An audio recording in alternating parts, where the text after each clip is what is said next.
秋岁啊秋岁，你是不是脑壳进水了？二皇孙宫便抢夺帝位，肯定不会放过皇帝和太子。太子妃可是你的救命恩人啊！我就去看一眼，要是他们已经跑了，我立马掉头就撤，绝不多留一秒。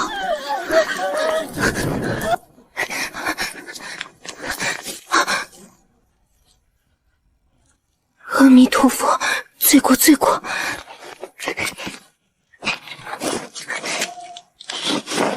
逃出去有点吃的也好。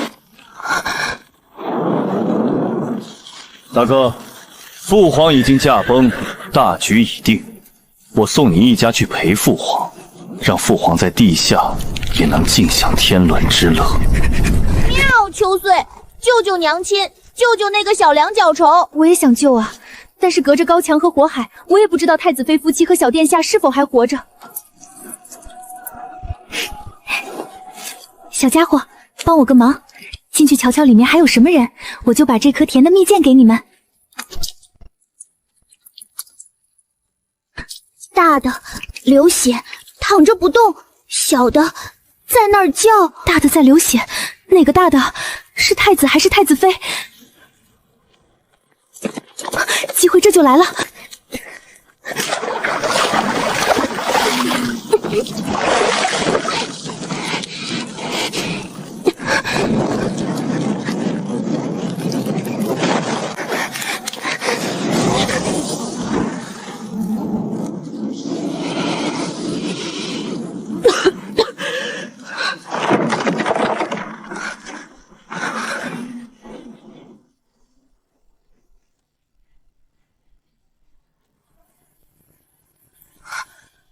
秋岁，娘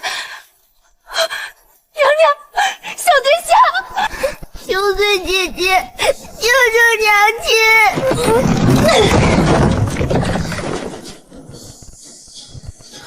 还没断气，只是人彻底昏死过去了。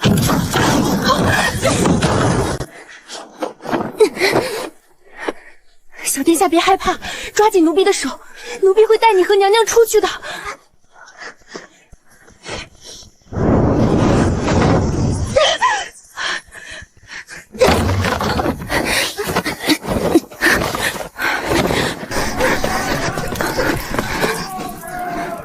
再坚持一下，小殿下很勇敢的，对不对？秋岁姐姐，我会克服的。我还要保护娘亲，父亲说我是男儿，要勇敢才可以。小殿下，你先钻，注意看外面有没有人，要是有侍卫就不能钻出去，没人你就吹一个口哨。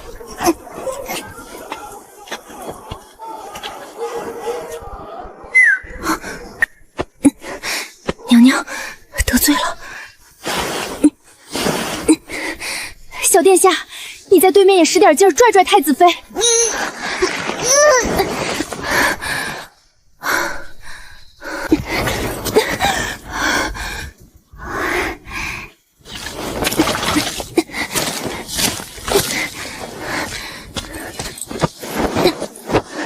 走。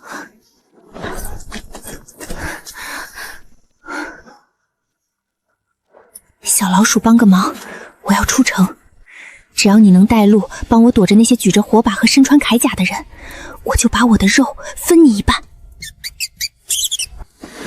我不是成了精的老鼠，我是人。你看，这是我给你的带路费。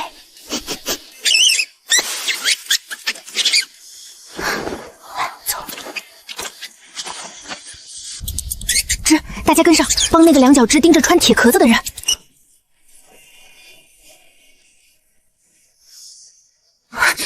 该死的，这什么时候出现的老鼠？真他娘恶心！呸！恶心人的玩意儿，算你跑得快。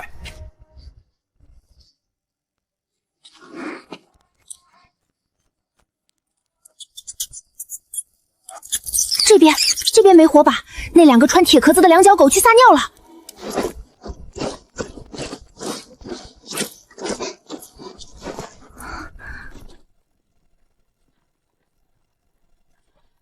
两脚兽，你们出不去的。城门口站了好多穿铁壳子的，而且那扇大铁门关了，连我们老鼠都得侧着身子才能钻过去。小老鼠，城门明天什么时候开？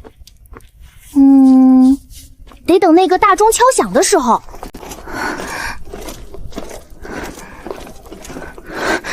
不跑了，先找个地方躲起来。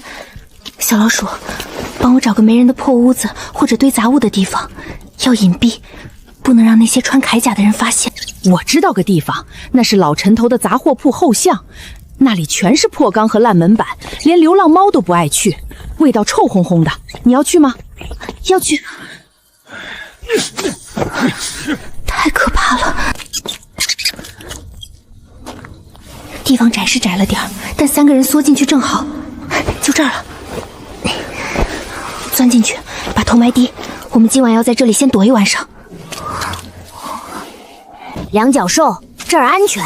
我让我那些兄弟守在巷口，只要有人过来，我就给你们发信号。多谢了。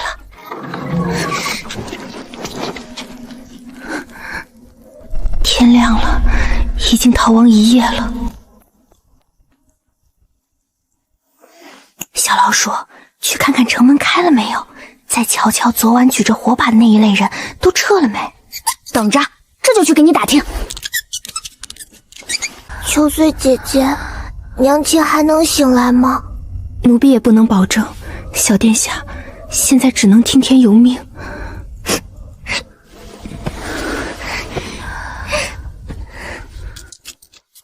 大铁门开了，可以出去了。就是城门口还有两脚兽守着检查。那路上的巡逻兵呢？大路上的兵比昨晚少了，大多都缩在路口的棚子里喝水。不过他们还在那儿守着，只要有人成群走，他们就拎着大刀围上来。两脚兽，你们现在要是背着人出去，准保被当成偷东西的给按住。小老鼠，你再帮我些忙吧，我需要草木灰、胭脂、朱砂。这些我都知道，你等着。是这些不？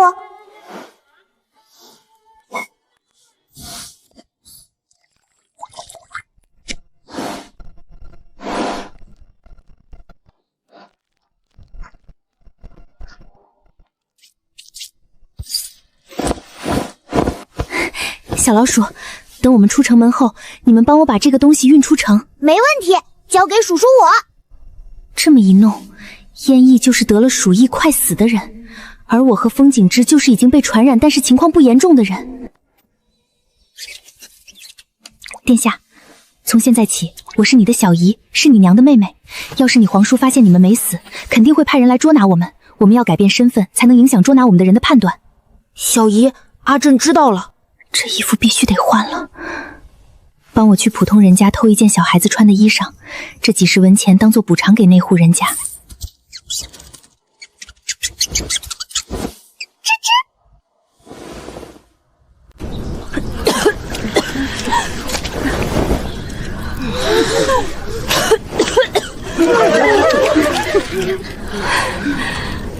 站住！干什么的？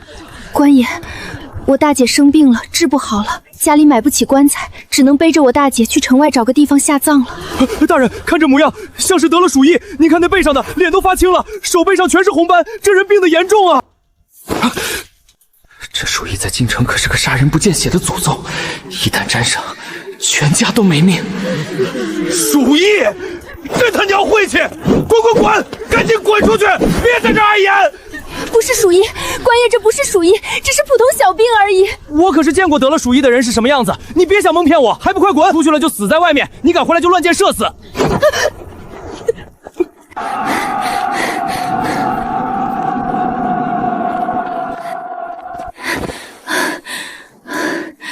咱们出来了。两脚兽，这包袱重死个鼠了。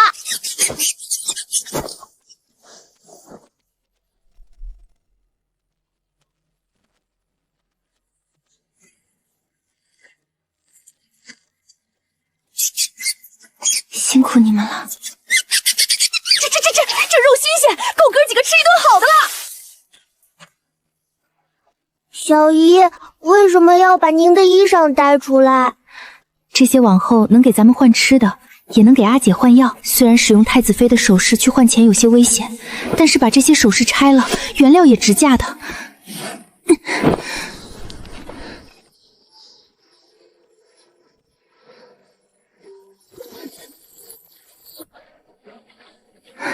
阿志，咱们去燕关，那是你外祖父燕将军镇守的地方。到了那儿，咱们的安全就能有保障，还能给燕将军一家提个醒。燕关城离京城千里之遥，中途要路过的城门不下10个，我们3个没路引，根本走不远，需要想办法把路引办下来才成。路引这东西，原主也只是在自己被人牙子迈入皇宫时见过一次，里面是什么样的他也不知道。既然正规方法不行，那只能剑走偏锋了。坐，小麻雀，你们下来一趟，我有些事情想拜托你们。小姨，我们不走吗？小姨为什么还要寻麻雀？我们3人没有路引，就这样走是没办法到达燕关城的，而且咱们身份也有问题，没有路引，城门守卫会把我们抓起来的。啾！这两脚兽有病，他居然说有事情找我们！啾！你怎么听懂了两脚兽的话？啾！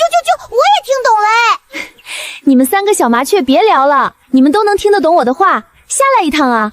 我真有事儿，请麻烦你们。饿了吧？先吃个馒头。我不让你们白帮忙的，这是我的谢礼。啾！天啦！两脚兽能和我们对话。两脚兽，你要我们帮什么忙？啾！两脚兽，你手里的食物我们现在能吃吗？去城里的官差公所里转转，帮我找找有没有这么大的纸张，要上面写了字的，有红色的官印更好，没有也没关系，你都给我找来。你们要是分辨不出来，那就多偷几张纸出来让我辨认。顺便在城找找老鼠，就说昨天请他们帮忙的人又有事情找他。这个馒头是你们的了，可以吃了。让麻雀去偷路引，也不知道他们靠不靠谱，只能死马当活马医了。燕一的脉搏越来越弱了，等拿到鹿体，就带着燕一在下个城里找大夫治病。我一个兽医，用兽医学治病救人，真没把握。小姨，娘亲什么时候能醒来呢？大约等我们到下个城找大夫给阿姐看看就知道了。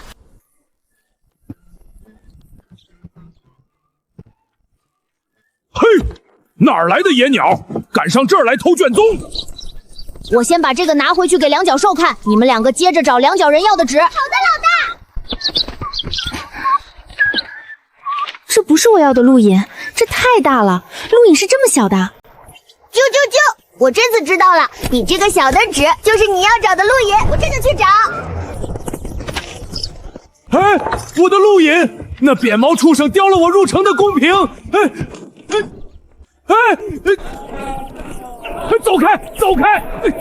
走开！救命啊！这鸟疯了，砖墙纸啊！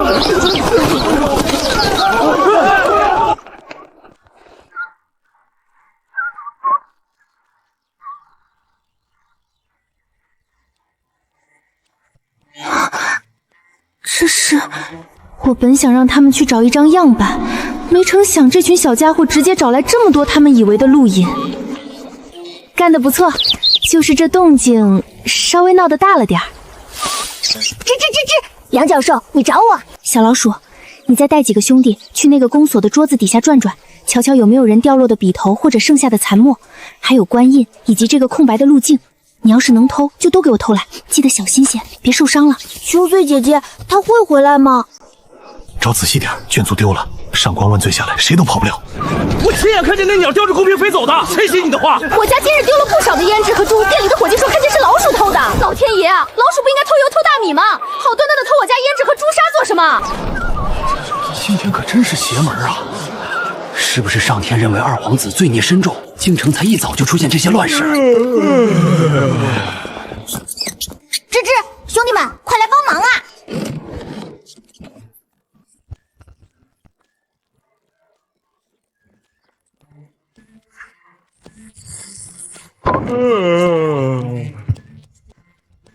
哪来的耗子？滚出去！快来人啊！官印被老鼠给偷走了！快，官印不见了，空白公屏也少了，鸟枪指鼠头印，这公所是遭了什么邪了？我的笔，我的墨条也被偷了。我们没水，这馒头有点噎，你要掰碎了一点一点吃。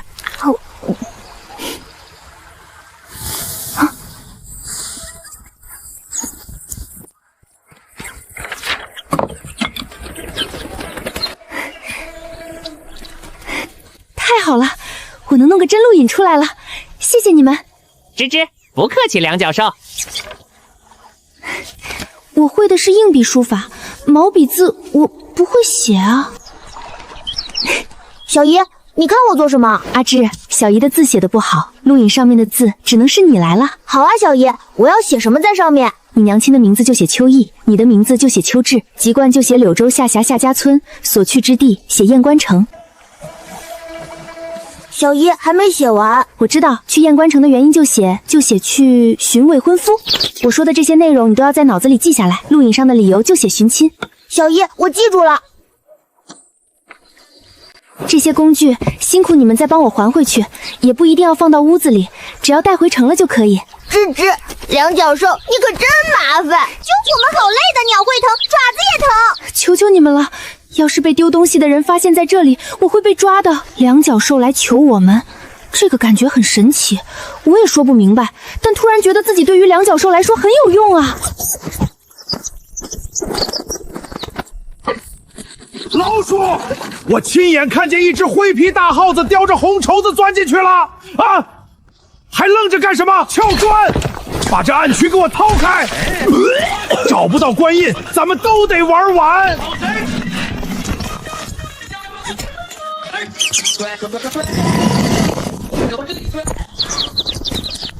这印要是找不回来，咱们几个都得发配去边疆。头，官印在这儿。在这儿呢！这畜生，定是那老鼠叼不动了，才顺着这墙缝扔到了外，真他娘成精了！苍天保佑，这命根子终于回来了。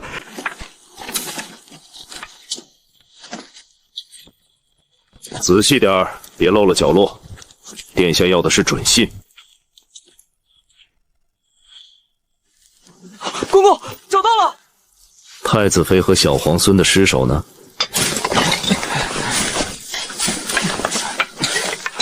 公公，就这一具，没瞧见太子妃和小皇孙的半点炭痕，连零碎骨渣都没有。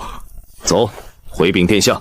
殿下，长春殿内搜出太子殿下的炭骸，配饰为证，身份无误。只是遍寻殿内，未发现太子妃与小皇孙的尸首。跑了？他居然还能带着姑的小侄儿从东宫中逃了出去。传我的令，臣在。封死京城所有城门，关闭9市，凡街巷客栈民宅一律挨家挨户搜。严毅带着一个孩子走不快也藏不住，抓活的回来，我要亲自看着他们陪太子去地下团聚。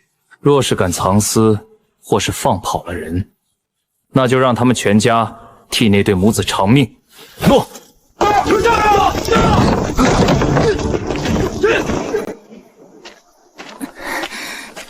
请问老伯可是去往宜安县的？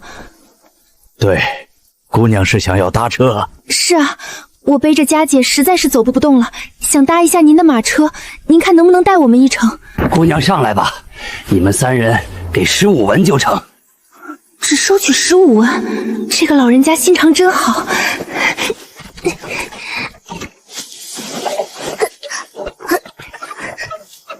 姑娘，你姐姐这是怎么了？佳姐无意间摔了一跤后就一直昏迷。我本是来京城找大夫给阿姐看病，结果昨夜我实在害怕，准备带着阿姐和侄儿回宜阳县看病。老汉，我不是京城里的人，不知道京城昨夜的情况，可是出什么大事了？昨晚我在客栈休息，半夜听到街上有许多巡逻的士兵，看着就吓人。早上还有许多人不敢出门，城门的检查也仔细了许多，像是在抓什么逃犯一样。这么严重？看来最近小老儿也不去京城了，免得遭殃。最近京城就是个是非之地，普通人还是不要去的好。多谢老伯。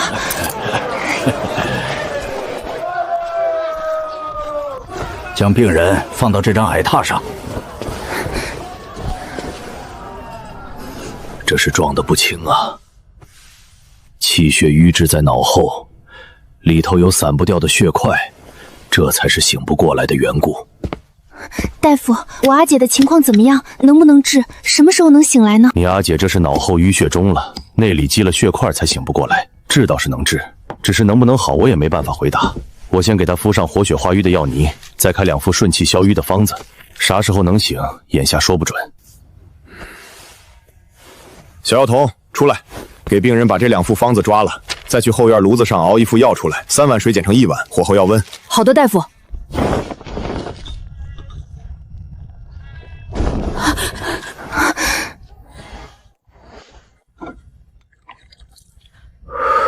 阿芝，你来给你娘喂药。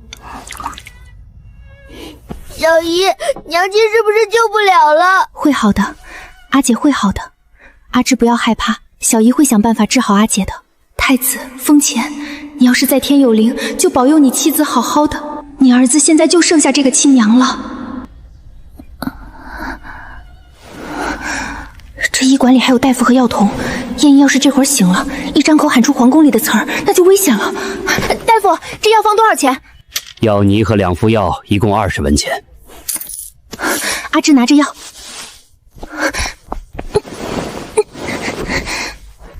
哎，人醒来还没看啊？家里还有急事，多谢大夫了。要一间下房，多少钱？一晚上10文钱，可关住几天？先住1晚上。用手指一勒。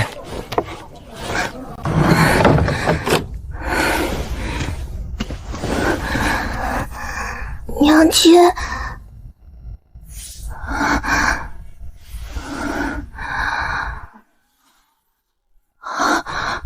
燕姨本是将门虎女，常听燕姨身边的嬷嬷说，她在归阁时便跟随她父亲上战场，是位文武双全的女子。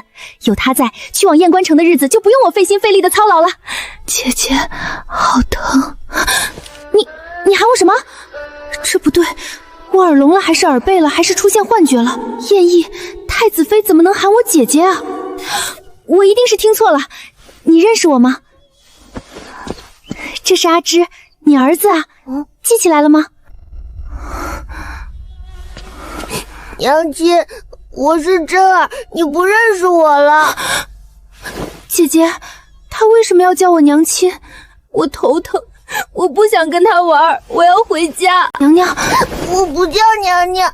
姐姐，你为什么喊我娘娘？我叫阿姨。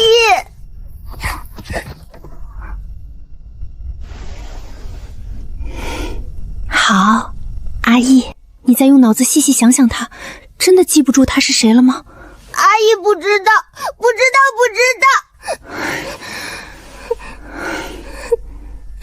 父王没了，连娘亲都不认识我了。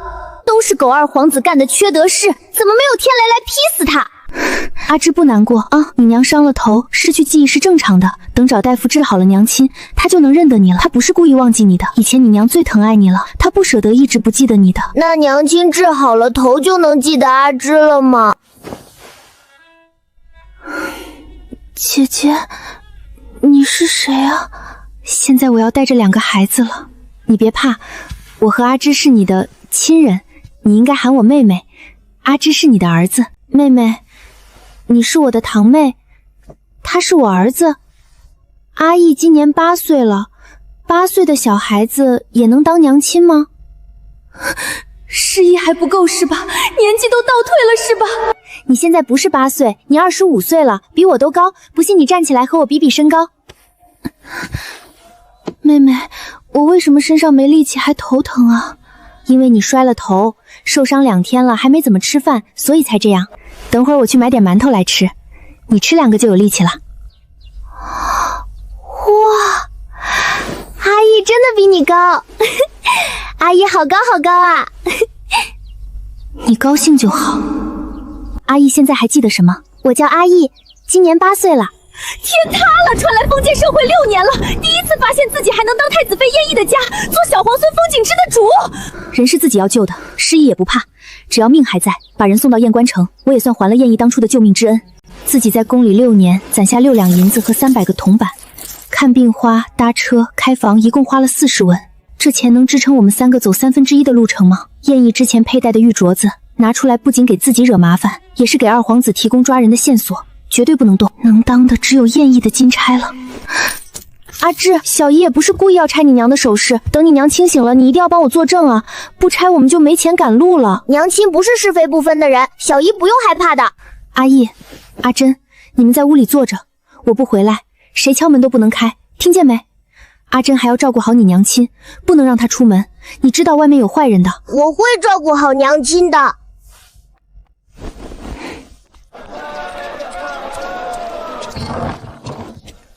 掌柜的，我要当手里的东西。姑娘，你这珠子丝儿虽正，看着也圆润，可细看还是有极细的水纹，算不上顶级成色。这绿松石虽说瓷实色匀，可颗头偏小，又是单颗散珠，不好脱手。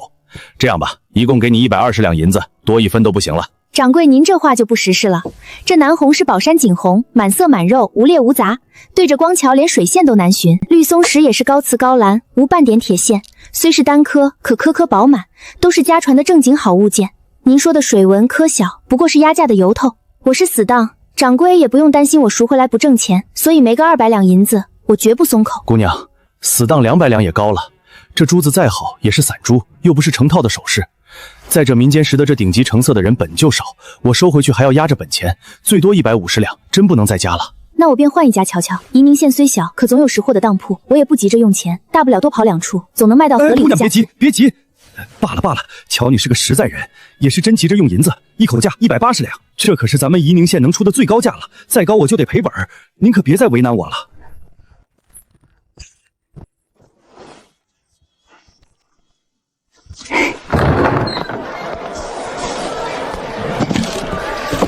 燕翼得吃药，备个陶罐，在路上也能给他熬药。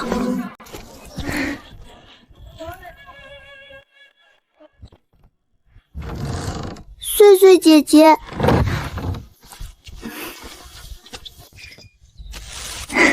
快趁热吃，还是热乎的。阿姐，快来吃！好烫！我买的包子够我们几个吃的，饿不着你的，吹一吹再吃。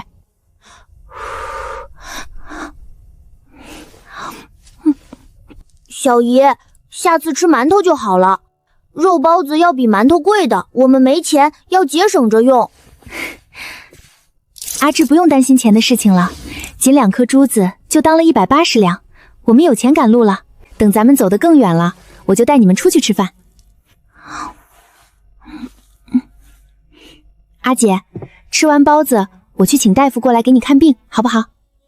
阿姨没有生病啊，为什么请大夫给阿姨看病？娘亲，你有病的，你都把阿芝给忘了。不带你去看大夫，你就会一直头疼，晚上睡觉疼，白天也疼。那好吧，阿姨愿意看大夫，但是大夫不能扎针，好不好？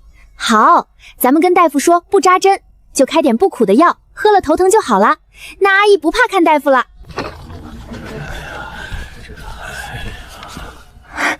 我家姐姐伤了头，且症状有些严重，想请一位对头疾有研究的大夫出诊。姑娘放心，我家坐诊的老大夫中有善诊治各类头疾的大夫。麻烦小贺通报一声大夫。行好，随我出门一趟，感激不尽。姑娘稍等，我这就去告知老大夫一声。姑娘请带路吧。阿芝开门，小姨回来了。小姨你快进来。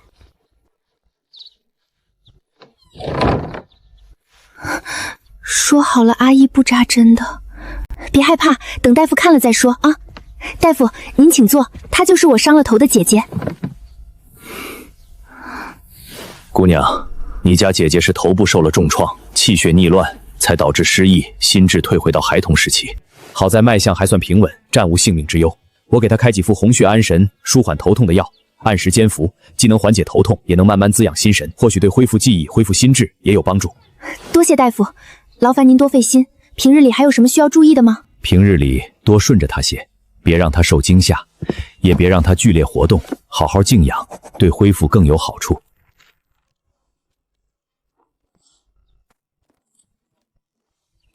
阿芝，你陪着你娘亲，别让她乱跑。我去客栈后厨借皂煎药，很快就回来。小姨放心，我会看好娘亲的。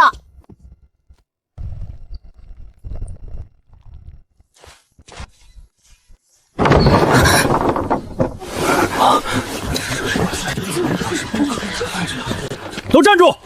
仔细看看画像，有没有见过这2个人？若有知情不报者，以同罪入城。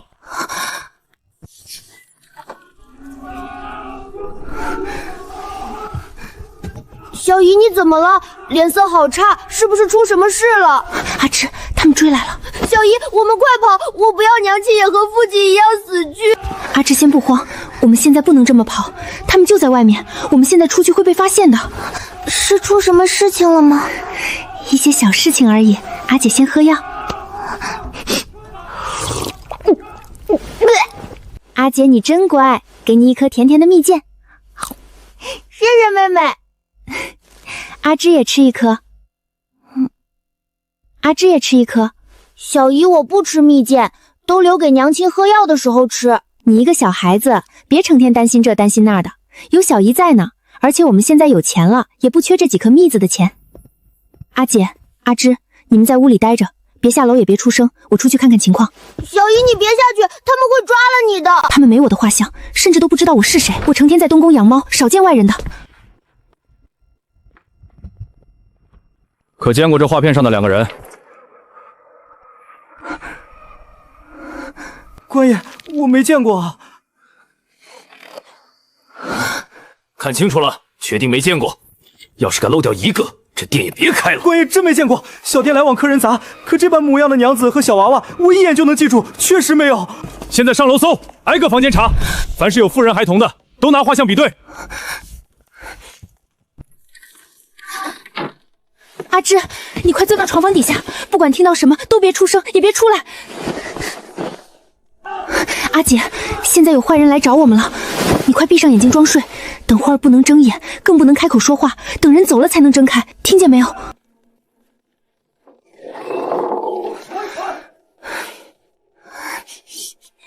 开门，官兵搜查。来了！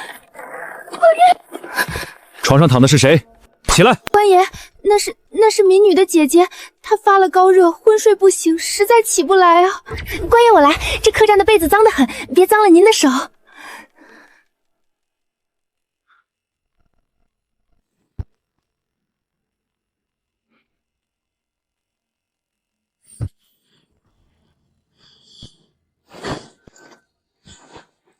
一无所作。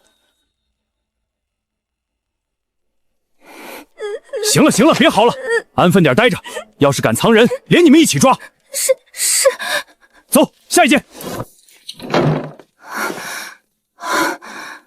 姐姐，阿芝可以出来了。小姨，我们现在跑吧。现在还不能跑，等这些官兵走了后我们再跑。我要再出门一趟买些我们需要的东西，你们乖乖在屋子里待着。姑娘要买些什么？我要买一些炊饼，来30个。我现在就给你装。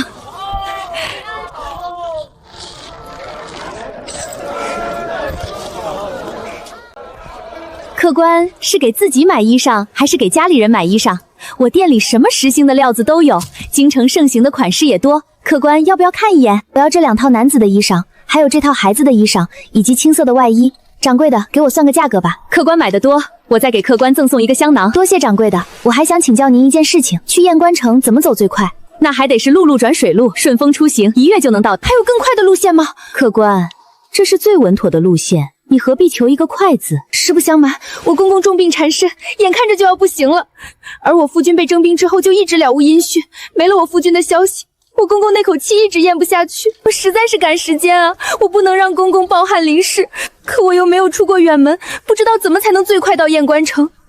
我置办这些衣物，也是希望和我大哥一起去寻我伤父。那小孩子的衣裳也是给我侄女的，当做我大哥陪我出门的谢礼。姑娘实乃孝心可嘉，感天动地呀！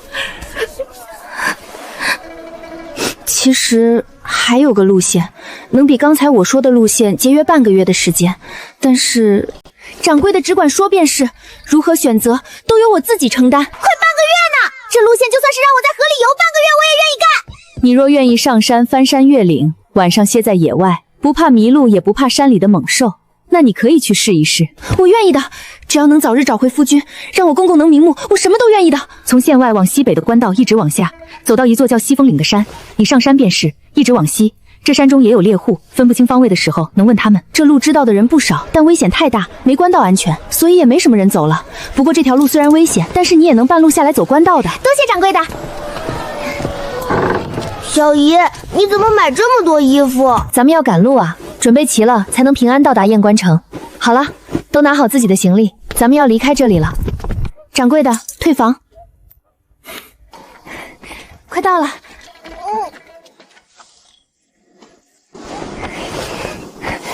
换上。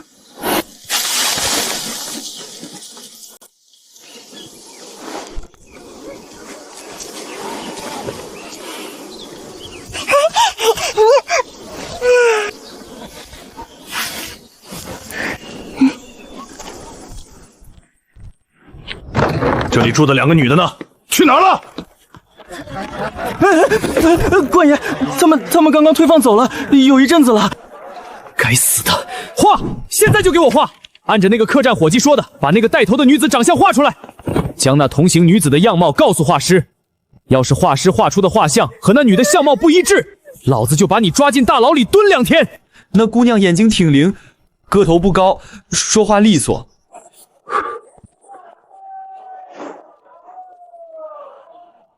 把这画像印出几10份来，派人去街上挨个问，特别是药铺、食摊和租车的行当。见过这女子没？还带着个高个的病妇和一个5岁的奶娃。没见过。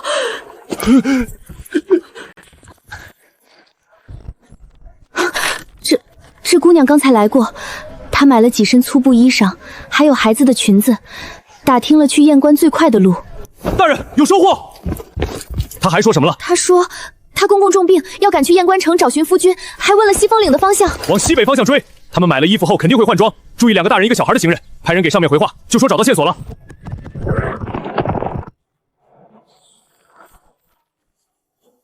燕关城，那3个余孽乔装打扮后往西风岭去，传姑的令派2队骁骑卫不分昼夜的给我追，遇到后直接杀了，不必带活的回来。另外告诉李忠，让他带着这道圣旨，领200精骑，快马加鞭，要赶在邱穗那几个人前面到燕关城。对外就说有人告御状揭发样为勾结前太子谋反，臣领旨。到了燕关，直接用这道圣旨夺了燕老头的虎符。要是燕家人敢皱一下眉头，就按叛国罪全家锁了。动作要快，趁着宫里的消息还没传到燕关，姑要让燕家那20万兵马全部握在姑的手上。阿芝、阿姐，你们饿不饿？小姨，阿珍已经饿了。饿了。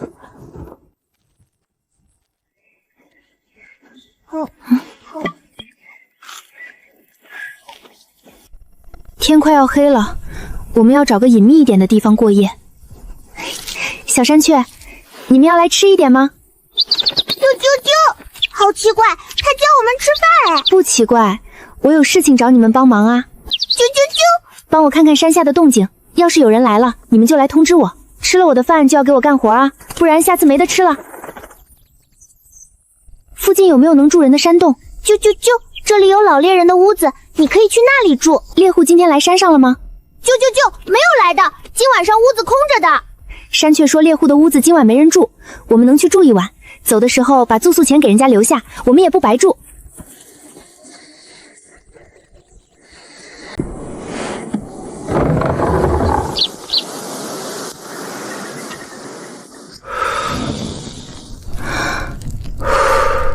确实没人在。阿姐、阿志，你们快进来，把东西都放这儿。妹妹，阿姨好困啊，想睡觉了。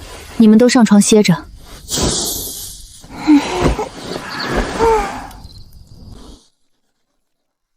脚兽，快别睡了！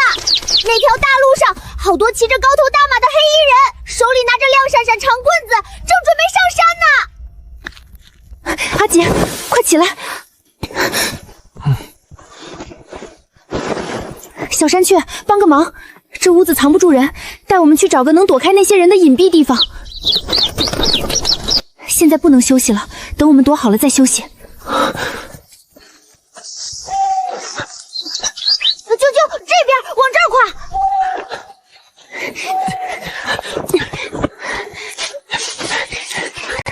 啾，到了，就是这儿。里面安全，没蛇没虫，底下是干叶子。阿姐、阿芝，跟紧我，我先下去，你们等着。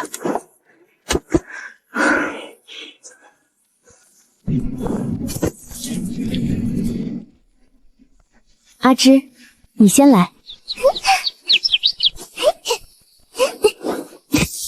阿姐，该你了。妹妹卡住了，阿姐别动。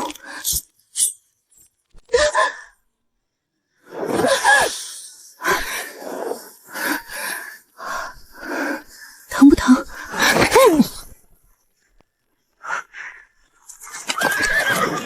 见木屋，上去看看，快！屋里没人，好了！分兵搜山，3人皆是要犯，绝不能放跑半个。犄角旮旯都给我翻扁，草丛、树洞、坑洼暗处，一处不许漏。是。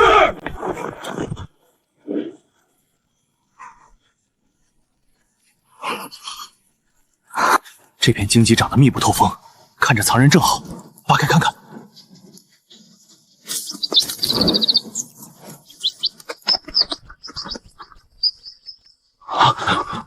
哪来的山雀？畜生受惊乱飞，想必人往那边跑了。鸟儿最通灵性，有人惊扰才会这般慌乱。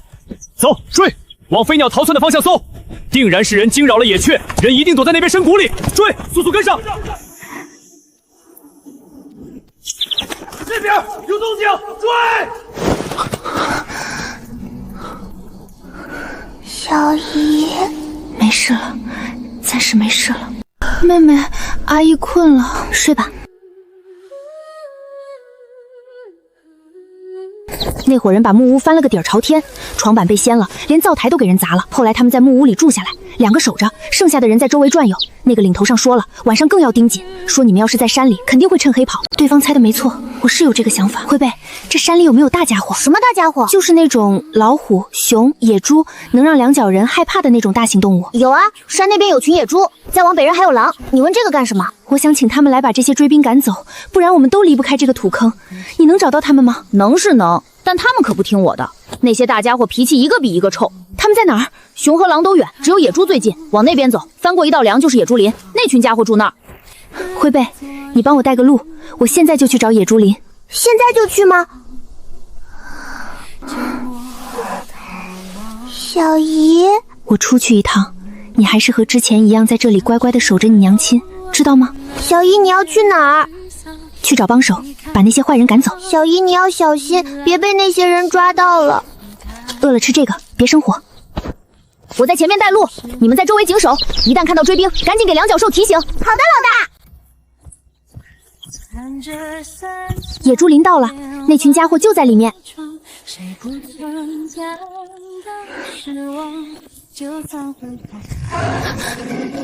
头后，滚开！我来找你们老大的，不能滚。你怎么能听懂我说话？你是什么东西？我吼的那几声是2脚兽该听懂的。动物说什么我都听得明白。2脚兽怎么可能听懂我们说话？难道你不是普通的2脚兽？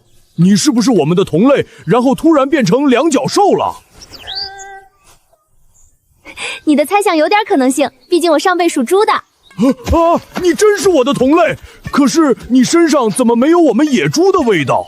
那都是上辈子的事情了，我这辈子已经变成2脚兽了，怎么可能还有猪的味道？好吧，虽然你这辈子已经是2脚兽了，但是你上辈子是我的同族，我这就带你去找我们老大，跟我走吧。真稀奇，上辈子是猪的同类，这辈子变成2脚兽了，老大肯定不信。到了，你在这里等着，我去找老大过来。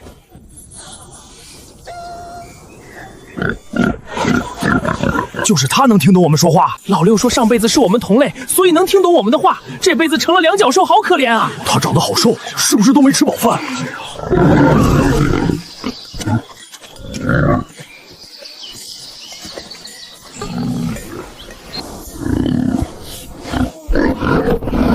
你就是老六说的那个上辈子和我们是同族的2脚兽？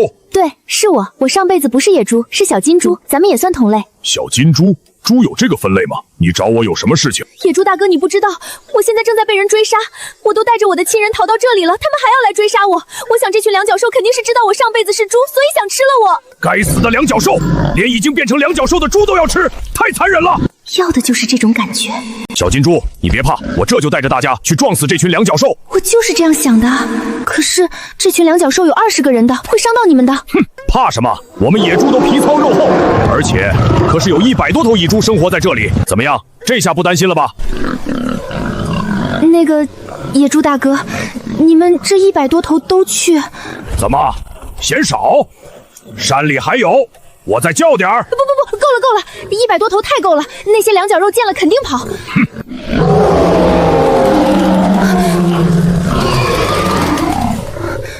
那咱们现在就走。走，你带路。野猪大哥，你们这数量多，走路动静太大了，能不能小声点？要是被他们听见，提前跑了怎么办？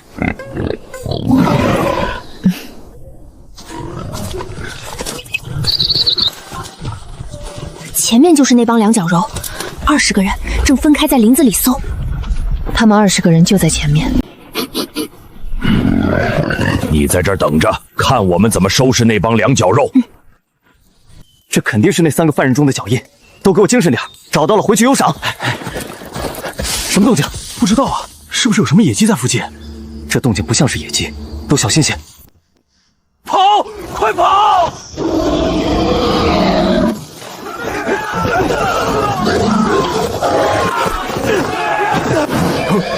野猪！速度！别撞了！别撞了！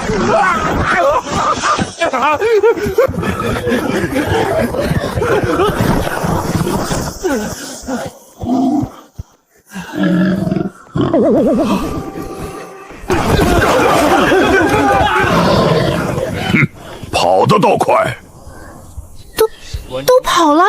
全跑了，追不追？我还能追。不用追了，追出去了你们也有危险。今天就先这样，多谢野猪大哥。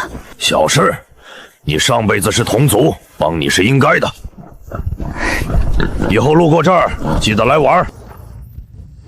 小姨，你怎么去了这么久？等野猪赶人呢。现在坏人走了，咱们可以回木屋了。妹妹，我们要回木屋。对，我们要烧水、熬药、吃饭。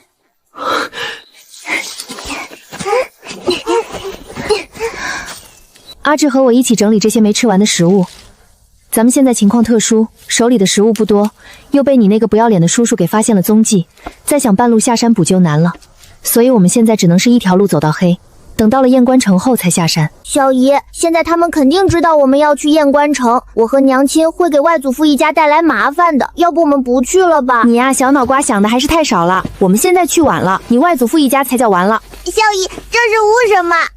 因为你叔的皇位来路不正，燕家又远在边城，没办法及时得到消息，否则早就打着清君侧的名后杀来京城为你父亲报仇了。你叔现在打的就是信息差，一是瞒住燕家，让他们不知道京中的变故；二是派人打燕家一个措手不及。咱们要是去晚了，你外祖父反而还有危险。也就是说，我们要快点去燕关城，给外祖父一家报信，躲过皇叔对外祖父的算计。小姨，咱们这就赶路，不要耽搁时间了。再急也不至于赶吃饭的时间，一会儿咱们就离开了。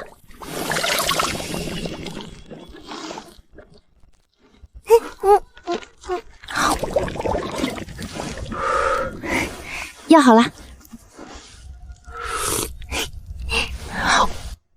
小姨，我也想喝水。走了。往哪边走？这是野猪指的内路，比之前咱们计划的路要更近一些，只是不好走，因为这是野兽常走的路。小姨，这真的是路吗？是兽道，野兽走的路跟人走的不一样。上来，妹妹爬不动，阿姨拉你。谢谢阿姐。哼，20个人进山让野猪追着跑，你们是骁骑卫，手里的刀不知道用吗？20人不知道协同作战吗？大人，那野猪真的邪门，数不清的野猪追着我们满山跑，像是有人在背后赶似的。邪门？我看你们才邪门，20个人连个女人孩子都抓不到，跟我说邪门？那3个犯人现在肯定还在山里，这可是上头下令必须捉拿的朝廷钦犯，必须早点找到。你们人还是少了点，我再给你们拨一部分人来。传我令，再调30个人，带上硬弩，明天一早进山。他们3个要去燕关城，你们沿着山道方向搜寻，肯定能找到3人。已经走了3天的兽道了，路程算下来也已经走了一半，大概还有4天左右的时间就能到燕关城了。幻觉。小姨，你看那里。我们明明走的是兽道，抄的近路，按理来说这些官兵要追上我们也要好几天的时间，怎么会突然出现在这里？抓活的，全给我上！赶紧跑！站住！再跑封建了！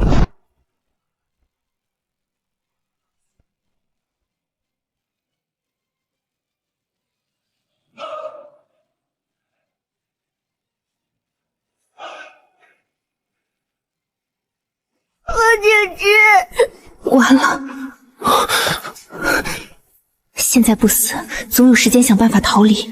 要是死了，之前的逃跑就全泡汤了。把3人都绑了，带回县里。就这点东西，还敢往山里跑？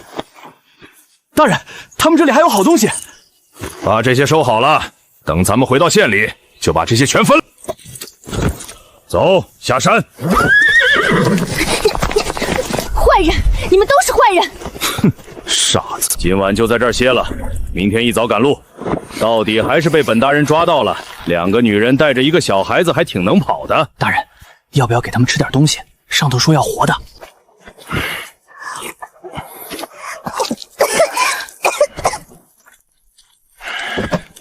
妈的，找了这么多天，总算逮着了。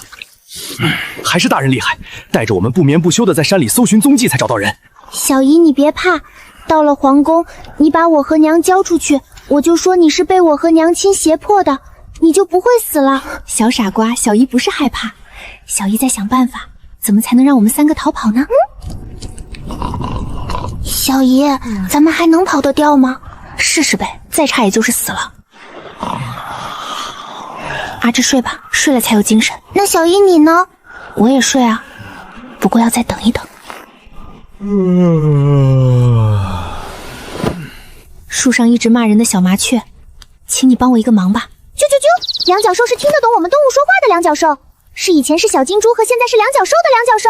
啊，是我想请你帮我个忙。刚才那边有狼叫，你能帮我去喊隔壁的狼过来吗？就说有个两角兽想跟他们说话。喊狼，他们会吃了我的。你飞高点，站在树上和他们说，你就说能和动物说话的两角兽请他们来一趟，来了有谢礼。你等着，我去试试。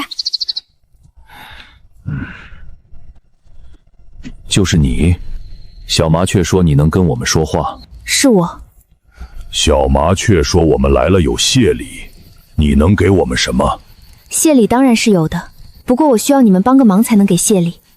看见那边睡着的那群两角兽，他们抓了我，你们能帮我把他们赶走吗？两角兽真狡猾，我信不过你。你别介啊，我跟你们说，两角兽的世界有很多是好吃，什么蒸的、煮的、油炸的、肉类都有，白面馒头、红糖馒头，我之后都能给你们搬来。我还是个兽医，就是能给你们治伤的那种两角兽。你们族群要是有什么狼受伤了或者生病了，现在都能让我给你们看看。你等着。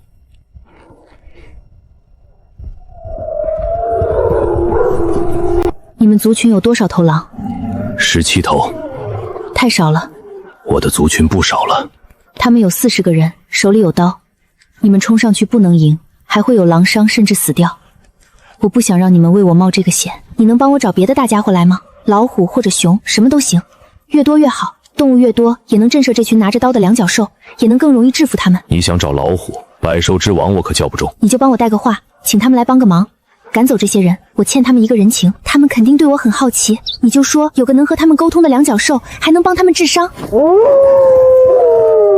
等着，我已经让族群里的狼去给你找老虎和熊了。感谢头领帮忙，我会永远记得你的恩情。头领，你能不能带着剩下的狼先躲到那边去？就是那棵大树后面，别让那些两角神看见。万一有人半夜醒来看到你们在这儿，就麻烦了。等到天亮了，我们3个就要被官兵带走了。老虎和棕熊到底什么时候到啊？总算来了，再不来我都要慌死了。什么东西？是老虎的声音，还有熊，我听到熊的叫声了。别慌，都别慌，围成一圈，别忘了咱们这么多人，就算有老虎和熊瞎子也不怕。握紧你们手里的刀，给我把腿打直了。对，咱们这么多人，怕什么老虎熊瞎子？指不定今儿晚上还能打一头老虎和熊瞎子，肉都拿回去下酒。老张，你说的对，咱长这么大还没吃过熊肉，听说蒸不讲这玩意儿也不错，老子也要试一试。小姨，我害怕。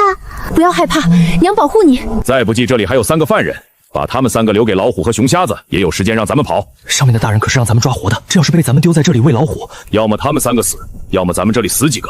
你觉得哪个主意好？当然是他们3个死，要不是为了抓这3个，咱们也不用在这里遭这个罪。就是，我的老娘媳妇还等着我回去呢。到时候就说咱们没找到这3个不就行了？等咱们跑了，这3个都被野兽吃光了，上面再怎么找都找不到了。一群没人性的混蛋，等会儿老娘让老虎把你们给咬成瘸子！大家先把火堆重新燃起来。山林猛兽最是畏火，这是亘古不变的道理。眼下夜色深沉，山林昏暗，谁也不知道林中的猛虎、熊瞎子藏在何处。贸然带队撤离，反而容易落入猛兽的埋伏。与其冒险逃窜，不如原地驻守防御，才是最稳妥的下法。所有人立刻动手，以火堆为中心，就地堆积枯枝杂草，围出一圈完整火圈。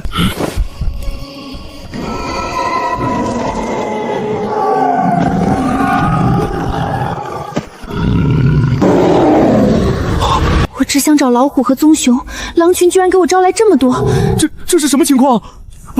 把他们扔过去，扔过去！趁那些看上吃他们的时候，咱们找机会跑。妹妹，别怕，我在呢。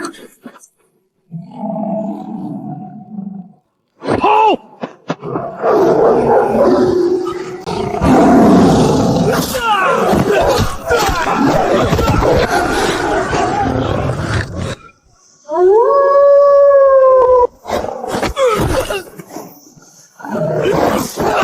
什么东西？救我！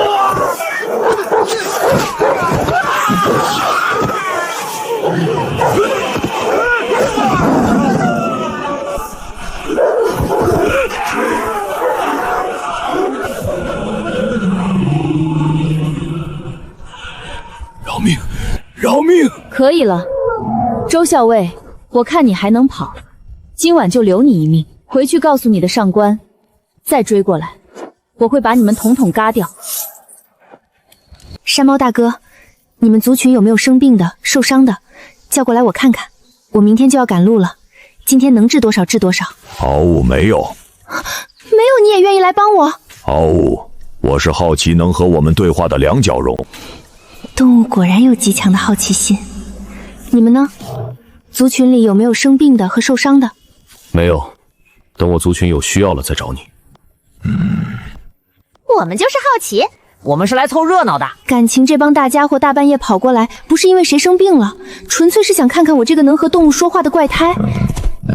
野猪大哥，你也是来看热闹的？哼，我是上辈子不是猪吗？那就是我同族，同族有难，当然要来救。多谢野猪大哥。你怎么了？牙疼了。阿芝，把匕首拿来。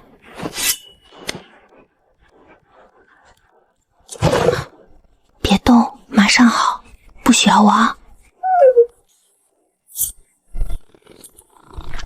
好了，这几天少吃骨头，过2天就好了。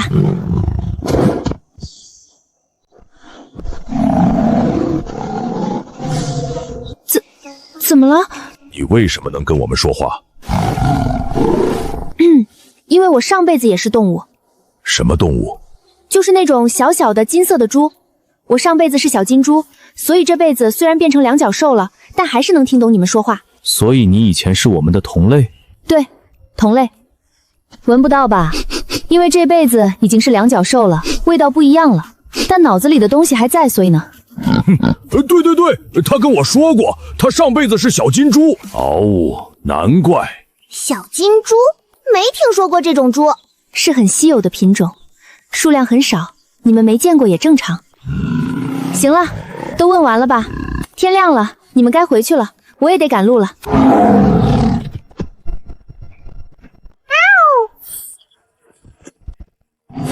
同族，以后有事就喊我。好，多谢野猪大哥。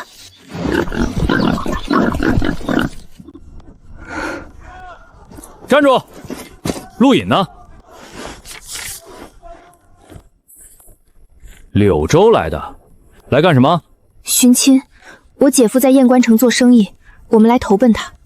你们怎么跟乞丐一样？这录影是真的？我们2个女人带着一个孩子太危险，所以只能把自己打扮成这样，不然太容易被抢了。行吧。这位军爷，燕关城还是燕将军管着吧？不是燕将军那是谁管？你这问的什么话？燕将军还在，二皇子的人还没来，我们赶上了。让开，都让开！钦差到，所有人让开！拦住他们！他们是假钦差！你说什么？他们是是假的，不能让他们进城。哪来的疯妇，在此胡言乱语？我没疯，你们是二皇子派来的，对不对？拿着伪造的圣旨，要陷害燕将军。大胆！本官奉旨前来，你竟敢污蔑朝廷命官！来人，把这个疯妇给我拿下！妹妹别怕，反了，反了！敢对朝廷命官动手，这是造反！把刀放下！阿姐，你小心些，不能把刀放下。我要见燕将军。哼，你算什么东西，也想见燕将军？我是来报信的，这群人是假的钦差，他们拿着假圣旨，要陷害燕将军。你现在放他们进去，后果你担得起吗？胡说八道！朝廷钦差怎么会是假的？胆敢构陷朝廷命官！来人啊，将这几个人当街问斩！我身边的人就是你们燕关守将燕翼。我要是说的真话，就让这个钦差被马给摔下来！神经病的女人，你发誓拿我做什么试验？马大哥，你要是觉得我说的对，就把你背上的人给摔下来。疯妇就是疯妇，跟马说话。本官看你是不见棺材不掉泪。这女人脑子有问题，赶紧把人抓起来，别耽误钦差进城。哎呦，钦差大人，这现世报来的还挺快的。还愣着干什么？给我把这个妖女拿下！她是妖法害本官。你也看到了，我刚才说身边的人是燕翼，只要是真的就让他摔下马，马就把他摔下来了。这誓言都应验了，你该信我了吧？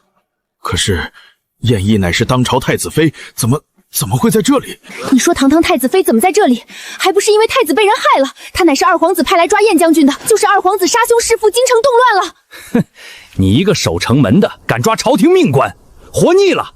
这疯妇说的话你都信，真不怕掉脑袋？这样，你两边都不抓，把我们都拦在城门外，然后派人去请燕将军来，让他认一认我身边这个人，就知道我说的是真是假。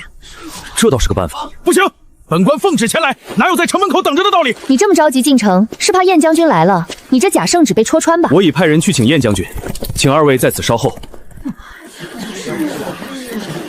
多谢马大哥，等会儿事情了了，我给你弄好吃的。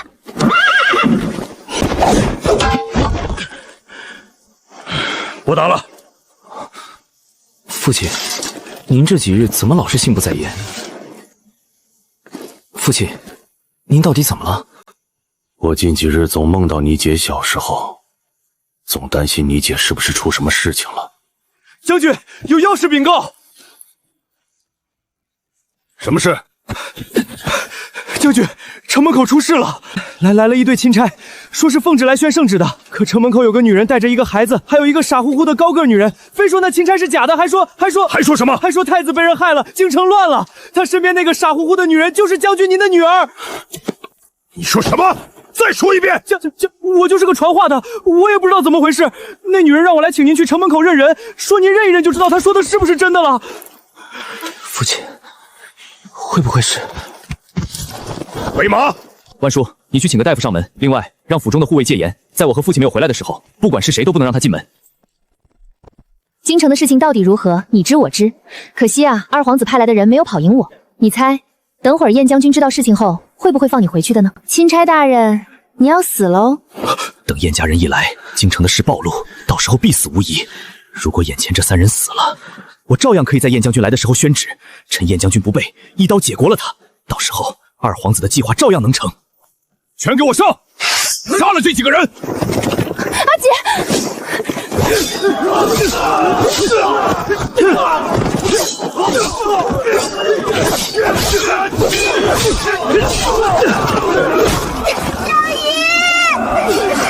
寒光剑影，形成一道密布道墙，我是真人。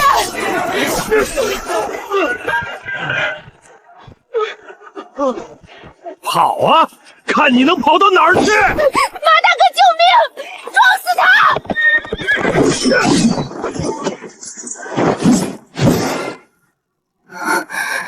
看来是燕将军来了。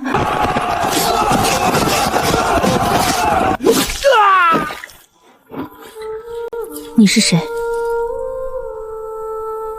翼儿，我是爹爹呀。京城出事了，二皇子封渊谋反，杀兄弑父，太子殿下已经没了。我带着太子妃和小妖子逃跑后被他发现，沿途一直派人追杀我们，我们一路逃过来，走了10多天山路，就是为了赶在二皇子有动作之前来给您报信。燕云，在，把这些人都给我绑了，关进大牢。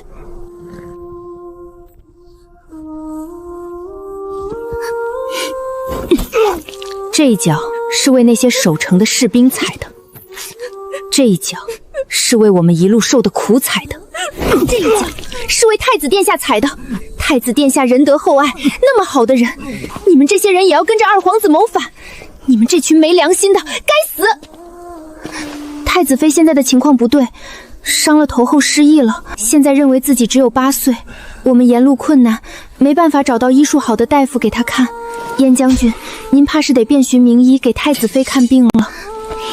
你是我爹爹，可是我记得爹爹没有这么老啊。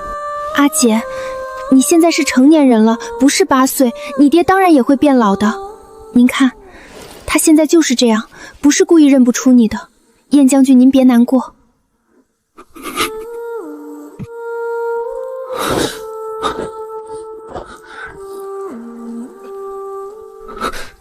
姐，大个子，你脸上画了红花，真好看，你也给我画一个吧。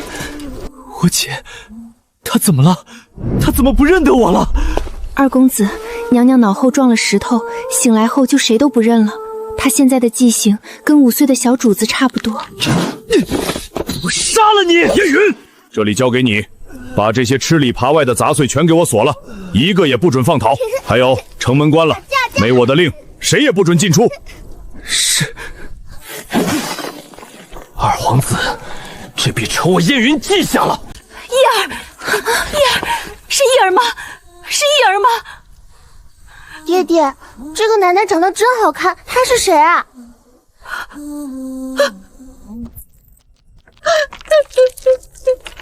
爹爹，这个奶奶怎么哭了？叶儿说错话了。先进屋，快去请城里最好的大夫。夫人，娘娘后脑勺磕在了石头上，醒过来后就成了现在这个样子。她不记事了，她现在不记得自己嫁了人，也不记得这几年的事，在她心里，她还是那个8岁小姑娘。刚才在城门口也不认得将军的，她刚才喊您奶奶，是真没认出您来。在她心里，爹娘应该还很年轻，不是现在的样子。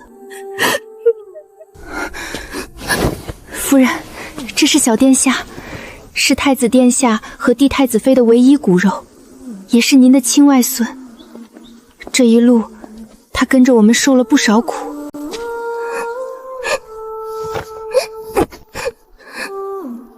外祖母，我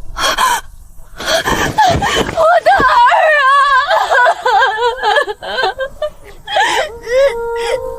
啊！夫人，大夫请来了。快，领着大夫去大小姐的闺房。来人，带秋姑娘和小殿下去厢房歇息，烧些热水，去给秋穗姑娘买几套干净衣裳换上。秋姑娘，小殿下这边请。老爷爷，你捏我手干什么？我手不疼啊。小姐，草民是在给你看病呢，伤口已经结痂了，但以现在的情况看，应该是脑子里有血块压住了神识，能治，只是得费些日子，先吃半个月的药，化化血水看看。王大夫，不管是什么药材，再贵我们都用。带大夫去开药。秋穗姑娘，请你过来一下。秋穗，现在屋里没外人，你把京城发生的所有事情再仔细的说一遍。二皇子发动了宫变，那天晚上到处都是火，我醒来时周围已经乱成一团，所有人都在逃命。我当时看到长春殿大火漫天，赶去后只救下了太子妃和小殿下。太子当时已经死了，我们3个也是好不容易逃了出来，可惜半路被他发现太子妃和小殿下没死。后来就是我之前说的，他派人来追杀我们3个，死里逃生逃了出来。秋穗姑娘怎么会来得比二皇子的人还快？我担心二皇子会用计陷害燕家，又跑不赢对方，所以就问了一些人有没有尽到。只是我没想到他的人也能这么快赶来。像我们打仗时，为了不延误军官赶路程，需要的时间也会缩短。想必他们那些人是连夜不停的赶路，马都跑死了几匹了。燕将军，现在二皇子那边恐怕已经坐在那个位子上了，但太子的名声向来很好，他登位名不正言不顺。你是说他会诬陷太子谋反？不止，皇上当晚也一起没了。他可能会说太子殿下弑父，或者说殿下暴病身亡，甚至给殿下安上一个荒淫无度的罪名。只要死无对证，京城的那些史官手里的笔就全听他的。老头子，要是他真的给叶儿和阿朱扣上逆贼的毛病，咱们燕家……他敢！他现在肯定知道我们在燕家这里，为了斩草除根，燕家也是留不得的。他肯定敢。你说的对，总要给那孩子留条路，也要为太子殿下洗去身上的污垢。来人，去把几位副将都请来，就是有要事相商。将军，出什么事了？京城出事了，二皇子封渊谋反，杀兄弑父，皇上和太子殿下已经没了。太子妃带着小殿下逃了出来，今天刚到。二皇子派了钦差，拿着假圣旨想把我燕家也给抓了，可惜被太子妃识破，已经在城门口被拿下了。他娘的，那二皇子不是好东西！将军，您打算二皇子背信弃义，杀兄弑父，此等德行败坏之人，天理难容，更别提让他坐稳皇位，谁知道能当个什么样的皇帝？所以诸位，皇上和太子的死因我是要公布出去的，也要为了正统清君侧。将军，那钦差呢？现在人在哪儿？关在大牢里，我让人严加审问，但这人嘴硬得很，还没审出什么。太子谋害皇上，老子我用脚想都不能想出这种解释，这都不是拿大家当傻子糊弄了，这是对自己以下犯上的事情毫无忌讳。我跟你干了！将军，属下愿随您一起清君侧，拨乱反正。愿随将军清君侧，拨乱反正。以现在的情况看，咱们要做3件事情：第一，要派人打探京中情况；第二，就是要将二皇子所做之事告知天下，发檄云告诉天下人，燕家尊小殿下为幼弟，为先皇和先太子，诛杀二皇子这个逆贼。第三，就是整兵备战。父亲，暗探的事情交由儿子即可。那就你去搜集京城的情报。周副将，从今日起，你开始训练将士，做好开战的准备。杨叔，你去找人写檄文，将二皇子所做之事告知天下。末将领命。景和7年3月13，举国震动，戍边将领燕宋在亚关城发布檄文，明指二皇子封渊杀兄弑父，犯谋逆之罪。燕家只尊先太子之子封景之为正统，将带兵打到京城，取封渊项上人头，以告慰先皇和太子之灵。皇上，远在燕关的燕宋起兵造反，但说无妨。称您是乱臣贼子，要清君侧。他可知这乱臣贼子乃是先太子，是他杀了先皇，这让你们发的告告他还不知道？皇上，檄文中说太子妃和小殿下此时都在燕家，乃人证，且京城距离燕关路途遥远，在京城的消息抵达燕关之前了。今日朝议毕，各归司其事，退朝。吾皇万岁万万岁！皇上，罗将军到了，让他进来。罗怀，我让你抓的人呢？皇上，侍臣失职，派去追杀的人一直没有回来，山中形势复杂，臣还以为是没找到。你以为的就是对的。皇上，臣愿意主动请邀，为您抓回燕萧这事。你去了，只有送人手的份。去飞云关找石勉出战。他与燕松乃是同袍，我就看燕松会不会对昔日同袍下手。至于燕松府中的太子妃和小殿下，传令出去，就说这2人在太子弑父当日就被太子所杀，燕松府上的人是假的，这只不过是他为造反而编造的谎言。是皇上。京城刚传来的信儿，皇上也就是如今那位下了谕旨，说太子妃母子早在宫变那天就被太子亲手杀了。燕将军府里那2个是燕家为了造反故意找人假冒的。假冒的？燕将军能认错自己的亲闺女？谁知道呢？谕旨上说了，燕家这是有了不臣之心，借着太子的名头想自己做龙椅。那檄文里写的全是编出来的瞎话。封渊这一手倒打一耙玩的倒是熟练。小二，结账。来了，客官，一共6文钱。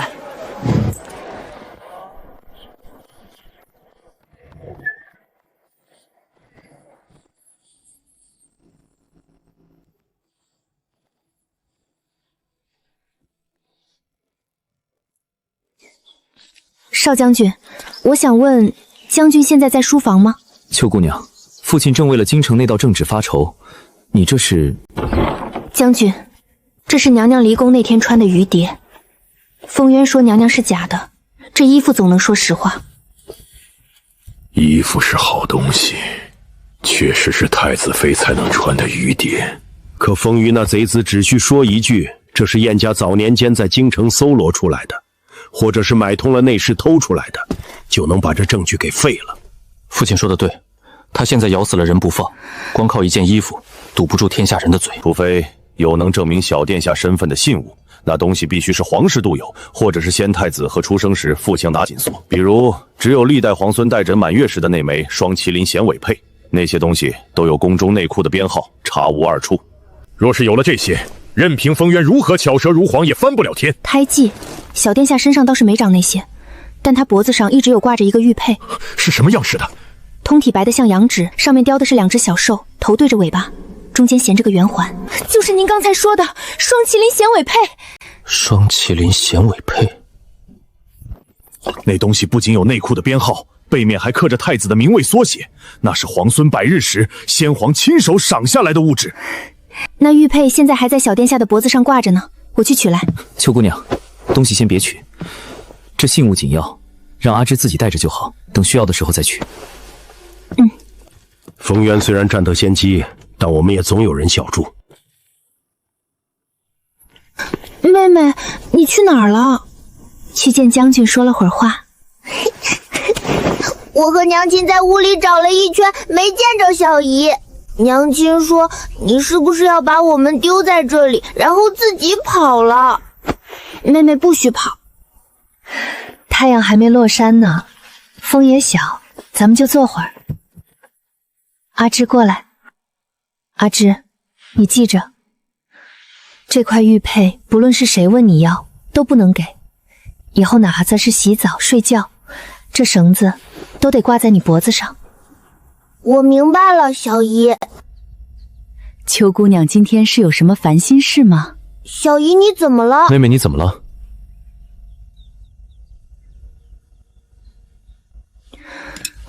我想搬出去住。小姨，你为什么要出去住？你不是说不会离开我的吗？妹妹，你要离开我吗？妹妹，你不要我和阿芝了。这个是这样的，我今天发现了个探子，我想查查这些人住在将军府就不方便啊。秋姑娘，探子都是地方挑选过的人，手上都有害人保命的武器，你一个姑娘家对上他们，只有吃亏受伤的份。你今日发现的暗探是谁，在哪里？不如交给燕云处理，这样对你来说也安全。对啊，外祖父说的是，小姨你一个人去查暗探很危险的，我不要你去，我舅舅厉害，让舅舅去调查。阿芝，你这就小看我了，我怎么把你和你娘亲平安带回来的？这你都忘了？我没忘，但是小姨你也不能把我和娘亲扔下呀。妹妹是让动物保护我们的。小姨，这可不是我说的。其实事情是这样的。你能和动物沟通？秋姑娘这能力是怎么来的？真的假的？我一直都有，只不过以前在太子妃身边也用不着这个能力，没想到出了事情反而能用这个能力保护大家。老天助我啊！动物不攀派上大用场，风渊他也防不胜防。秋姑娘或许能给我们拿到许多先机。从今天起，秋姑娘你住的地方不能有陌生人进，我会让人注意，不会让你的能力传出去的。小姨，你就听外祖父的吧，不要离开我和娘亲。还走什么啊？我都说出来了，也没必要走了。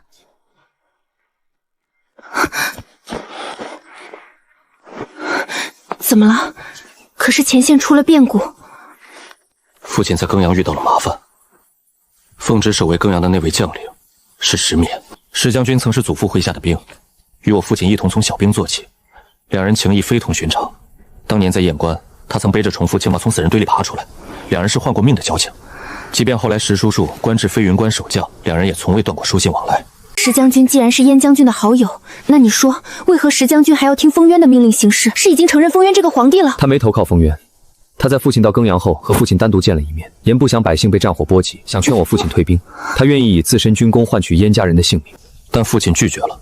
父亲来信说，石将军现在也不想打，虽一直紧闭庚阳城门，无论父亲如何叫喊都不开。你这个石叔叔是不是挺憨的？倒也不至于。若不开城，为何不强攻？父亲下不去手，可若是绕路，石勉若是死守不退，封渊的援军很快就会合围，到时候父亲的处境就危险了。这真的可行？试试不知道啦。将军，燕家军的趁逃将此信送来城下，只直道信要将信交给您。老师，城外十里铺大雨，属下一叙，不谈兵戈，只为劝你当年在燕关的一句酒后胡言。你不是总念叨着想见识见识传闻中骑着石铁兽的战神蚩尤的威风吗？今日我带神使来偿你的愿。这都什么时候了？燕强这老小伙是不是被围城逼疯了？将军，这信可有什么问题？哼，燕强这老狐狸在这跟我装神弄鬼呢，请我前去一叙，我还真想看看他能弄出点什么神神叨叨的事情。备马！将军，燕家军诡计多端，万一是陷阱？陷阱？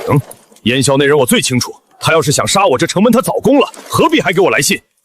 他既然说不谈兵戈，那便是私交，两军对垒是职责，老友相见是道义。你们守好城，本将军去就回。阿义啊，邱姑娘可说了什么时候回来？快了吧？妹妹说找到老虎就回来。带老虎回来吓唬石敏吗？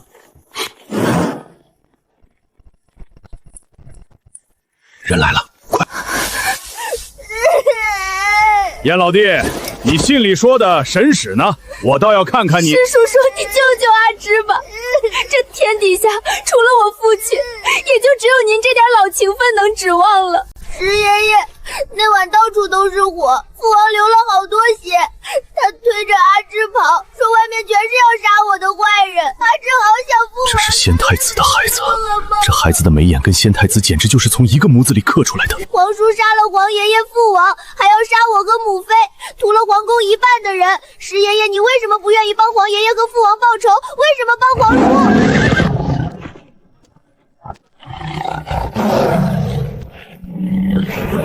石将军，实在抱歉，北地实在是寻不到石铁兽，大黄猫倒有一只，您看这将就一下成吗？燕老弟，你这大黄猫它正经吗？还有，为什么要我将就？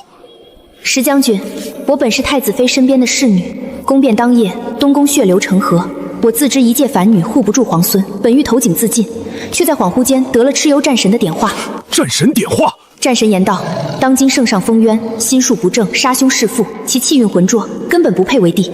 若他坐稳龙椅，不消数年，大局必乱。届时天灾人祸横行，百姓将陷入水深火热，超不保息，整个人间都会被他搅得乌烟瘴气，民不聊生。战神怜悯苍生，特赐我御万兽之能，令我用这个能力救下这王朝唯一的救星风景志。石将军，您总说您护的是江山，可若江山之主是个被神明厌弃的虎狼之辈，您护的到底是百姓，还是那个毁掉百姓的罪人？将军崇拜蚩尤战神，应当知道，战神选中的人从不讲虚妄之言。大黄，石将军不信我是使者，算是替将军殿下行个问个。燕老弟，你早就知道了。老石，神明之意，凡人岂敢妄揣？我燕家军起兵，非为谋逆，实为顺应天命，护佑真龙啊！搞定！蚩尤战神曾有言在先，他老人家知晓凡间权柄更迭之难，亦知晓人心易被权势蒙蔽。战神托梦于我，若这满朝文武皆执迷不悟，非要助纣为虐去保那逆贼封渊，即便我方兵微将寡，即便无一将一族归顺，让我也要为了天下苍生掀翻这腐朽的王朝。若人力不足，战神许我召集四海八荒的百兽作为大军，届时虎豹为先锋，豺狼为两翼，飞禽为斥候。试问这凡间的坚城铁盾，挡得住战神的神怒吗？本以为自己守的是大义，是安定，可如今神迹现世，而我石勉竟然站在了战神的对立面，罪过，真是罪过呀！老臣石勉被奸邪蒙蔽双眼，险些误了天下苍生，误了战神一片苦心。既然战神已降下神谕，老臣愿舍了这身残躯，投身燕家阵营，誓死护用皇孙正统，将那逆贼封渊拉下马，还天下一个太平。燕老弟，这庚阳城我开了，城内8万将士，我也定会一并带回正度。若有谁敢不从，便是不敬战神，我石勉第一个不饶他。老石，你能明悟天意，实乃万民之福啊！干得漂亮，大黄，今晚的肉管够。这个两脚兽挺能编啊，不过看在肉的份上，随他吹吧。那个使者大人，老夫有一不情之请。石将军，请说。既然战神殿下已降下神意，老夫如今也算归了本队。您看，能不能让老夫也沾沾战神的仙气，让我骑一骑这大虎？老夫不求别的，就想效仿一番当年蚩尤大神骑着石铁树横扫千军的英姿。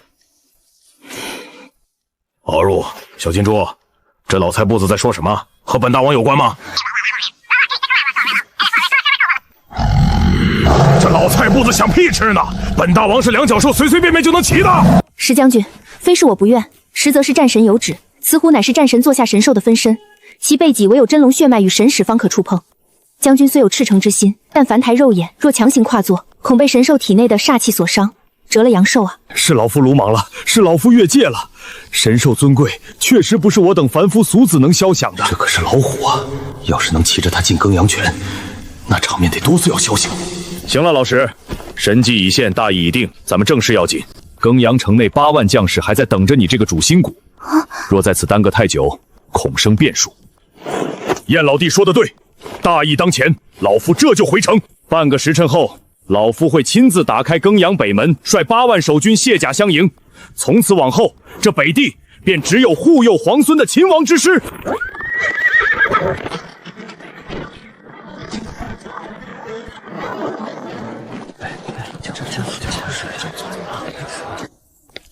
老板，这精米怎么卖的？哎呦，姑娘，您是诚心要买吗？精米30文一升。30文？前2日不是才16文吗？这才几天功夫，怎么涨得这般离谱？老板，最近有什么事情发生吗？姑娘一看就是不出门买粮食的贵人，许是不知情。听说前线打得凶，这路上的粮道被伪帝的残部给劫走了几回。少将军这2日正带着人在城中各大粮商那儿征粮呢，说是要优先供给魏州前线。这市面上的粮少了，价格自然就疯涨了。燕家军再骁勇善战，若是没了军粮，不出半月便会军心涣散。而燕关的百姓若是断了炊，这后方迟早要出大乱子，不能坐以待毙。我得想点办法。不行，秋穗，你知不知道现在外面是什么局势？那些尚未归顺的城池，如今风声赫赫，城门口挂着你和阿竹的通缉画像。你若有个闪失，我如何向阿竹交代？如何向我长姐交代？买粮的事我已经安排下去了，不需要你一身犯险。少将军，你的人能混进去买粮，我信。但我想问你，这些粮食买到手之后，你要他们怎么运出来？大批量的车队出城，在这节骨眼上跟自投罗网有什么区别？若分批运送，走官道会被盘查，走小路会被劫杀。你告诉我，你怎么在那成千上万石的救命粮运过封锁线？我已经给他们下了死令，纵使马革裹尸也要护住军粮，哪怕是用人命填，也要把粮食一点点挪回燕关。胡闹！将士的生命是拿来挡箭簇的，不是拿来换大米的。燕云，你是拿命在赌，而我的办法能让这些粮食不费一兵一卒的来到我们手里。你还能怎么做？你是不是又忘了我会授予？人会被盘问，车会被搜查，但谁会去查一只叼着布包的飞鸟？谁会去管一对背着麻袋的野狗？甚至谁会发现地底下正有成千上万的老鼠在搬运粮食？我答应你。太好了！对了，虽然我会请动物来帮忙搬运粮食，但是还需要一些人，也需要准备很多的东西。你需要多少人？我拨给你1支百人轻骑，他们身手最好，常年负责哨探，最懂如何隐秘行踪。我不用这些人入城，让他们在城外方圆10里的隐蔽林子里候着。我会分批次让动物把粮食运到指定地点，你的人只需要负责接应装车，然后趁夜走荒原运回燕关。另外，给我几张面额大的银票，到时候当做我正常买粮食的资金。你还要帮我找至少30-40位绣娘，让他们帮我缝至少上千个布袋子。布袋子要给我缝成那种抽绳子的，两边绳子拉进袋子口就收紧的那种。30-40位绣娘，上千个带抽绳的小布袋，这是给动物们运粮食的啊，少将军。你想啊，一只鸟掀不动大麻袋，但2只脚抓个小布袋还是绰绰有余的。要是野兔、狐狸什么的，背上驮2个也不嫌沉。咱们得靠数量取胜，聚沙成塔，懂不懂？这法子听起来言之有理，我一言照办。嘿，野猪大哥，缘分呐！哼哧哼哧，是小金猪两脚兽。要不是记得只有你能和我们说话，本猪差点没认出来。我有正事要上山，你们怎么走到山下了？走着走着就下山了，山里都是我们的地盘，爱走哪里走哪里。你现在别下山了，再走远一点就到了两脚鼠的居所，你们要被两脚鼠打了吃了，跟我一道上山去。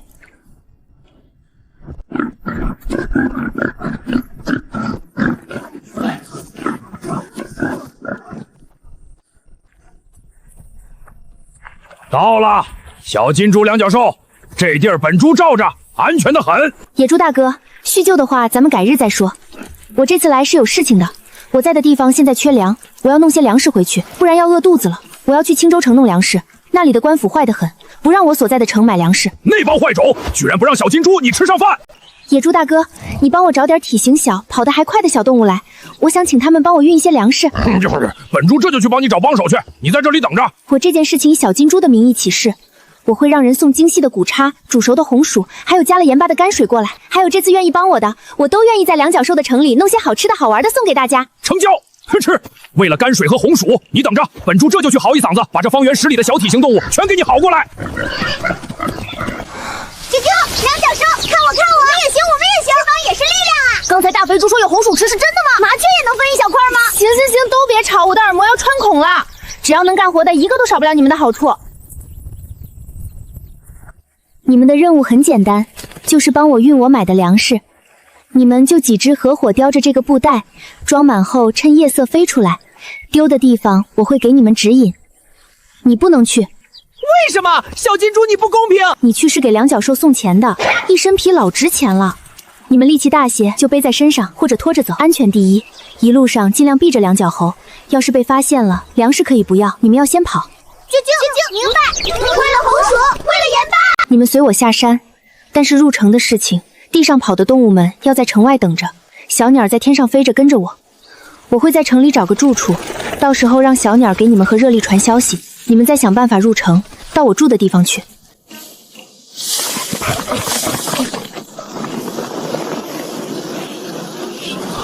头儿，我没看错吧？那是热力，这些可都是深山里的凶兽，怎么都出来了？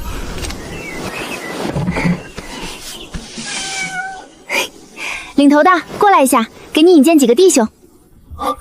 秋姑娘，这些动物是？这些是猞猁、豹猫和柴，还有这些鸟儿，我让他们认认你。往后他们就是咱们的运输队，你们记好了，他们不伤人，是专门帮咱们把粮食从城里带出来的。看准了，这些两脚人是我的同伴，以后粮食运出城，你们就直接丢到他们躲藏的地方，认准这个领头的味道和样子，可别把救命粮送错了主。这种感觉真是奇怪，感觉自己像猴一样。啾啾，两脚兽我记住样子了。啾啾，它们好黑。喵，这个两脚兽长得不好看，身上还臭臭的。好了，你们还在后面悄悄跟着。头儿，秋姑娘真乃神人也。都闭嘴！少将军说了，看什么都别惊讶，更不许乱传。按原计划，与秋姑娘保持距离，隐蔽行踪。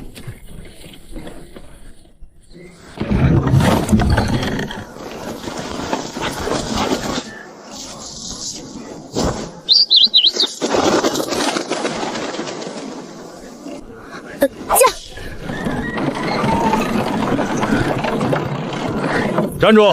哪里来的？路引拿出来。军爷，您辛苦。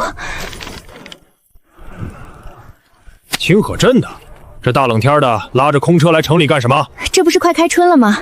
镇上的乡亲们想要些实心的绣线和羊胶，还有些给小娃娃吃的碎糖。我想着来城里倒腾些小物件，也能赚几个辛苦钱养家糊口。进去吧，入城费3文。最近世道不太平，进城后老实点，别到处瞎打听。那是自然，那是自然。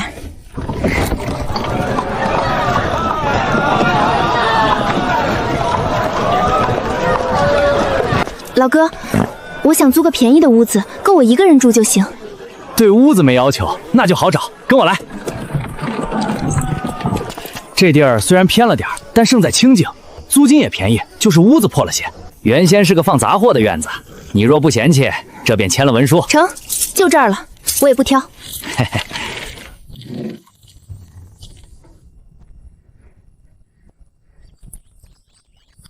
乖孩子们，帮我给城外的热力、豹猫和野猫们传个信，让他们趁着天黑进城来这里，千万避开那些成队的卫兵，别惊动了人。啾，知道了，小金猪两脚孩，我们会盯着路上的狗，不让他们乱叫。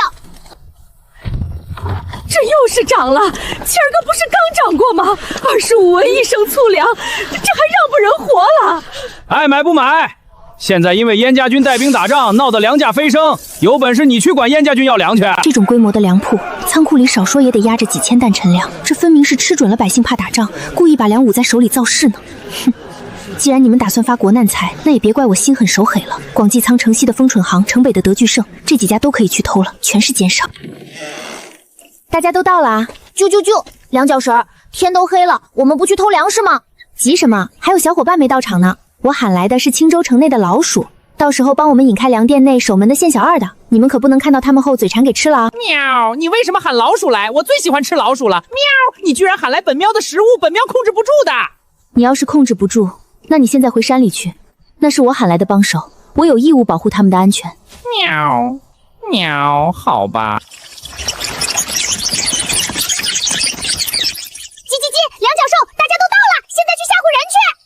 还真别说，这么多老鼠整齐的站在我面前，真让我心里毛毛的。喵，好多老鼠。两脚儿，你这里还有猫，鸡鸡猫啊，快跑！有奸计！三爷爷，你害我们！别怕别怕，虽然我这里确实有猫有猞猁还有豹猫，但是我都提前和他们说好了，他们不会吃你们的。喵喵，我们不会吃你们的。小金猪在你们来之前就特意叮嘱了的。喵喵，就是我可是山里野猫一霸，说话算话，说不吃就不吃。姐，2、1、3侄子，我怎么觉得这群猫不是很聪明的样子？确实是不聪明，所以才要请你们青州的本地土著帮忙。你们放心，但凡这些猫抓了你们一下，我都给他们做接狱。不要，魔鬼！小金猪是魔鬼！现在干活的时间到了，咱们现在要一致行动。现在我来分配任务，鸟儿们，你们数量最多，这些袋子你们拿着飞。猫科动物们就空手就行，老鼠们则负责带路以及查看周围的情况。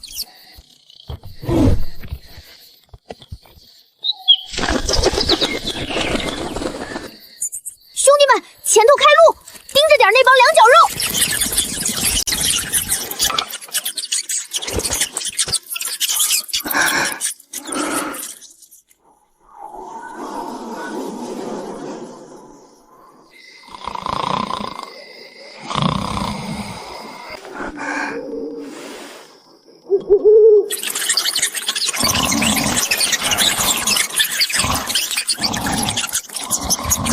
死婆娘，别闹！快老鼠啊，一头够不上坡！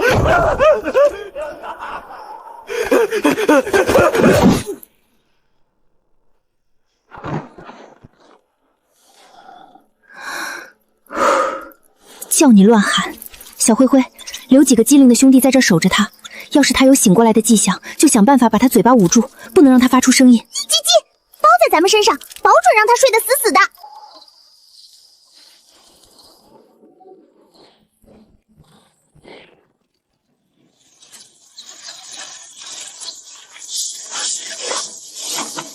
快，这一袋满了。豹猫还有小黑猫们，你们背这种2斤的。鸟儿，你们身体小，就用小袋子装个1斤左右就行。把粮食给他们后，记得把袋子拿回来啊，不然后续的粮食就没得袋子装了。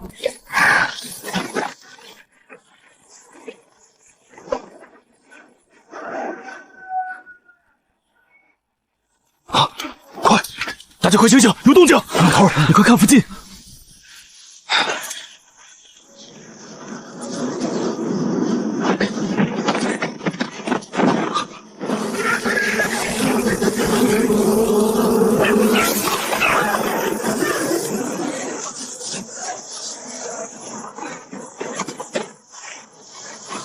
头，真的是粮食！秋姑娘真乃神人，居然真能让这些动物运粮食！都别愣着，赶紧把袋子里的粮食装车，腾空袋子，确保袋子能及时送回秋姑娘手里。咱们要快，能拿多少是多少。我的天爷，这黑心老板仓库里的存货却足以让半城百姓吃上好几个月，这可怪不得我。谁让这粮食你们拿来也是挣黑心钱，不如让我们燕家军将士填肚子。接好了，朋友们，咱们第2轮开始。这次联系大哥辛苦点，背2袋大的。对不起，我也不想让你承受这么多的，都怪广济仓的仓库粮食太多。两脚兽，你怎么让我越背越多？这也太重了。咱们既然来这一趟，也不能白来啊！这里的粮食得全搬了，不然咱们走了，粮食没搬完，就没办法再来搬一次粮食了。你们辛苦，拜托大家啦！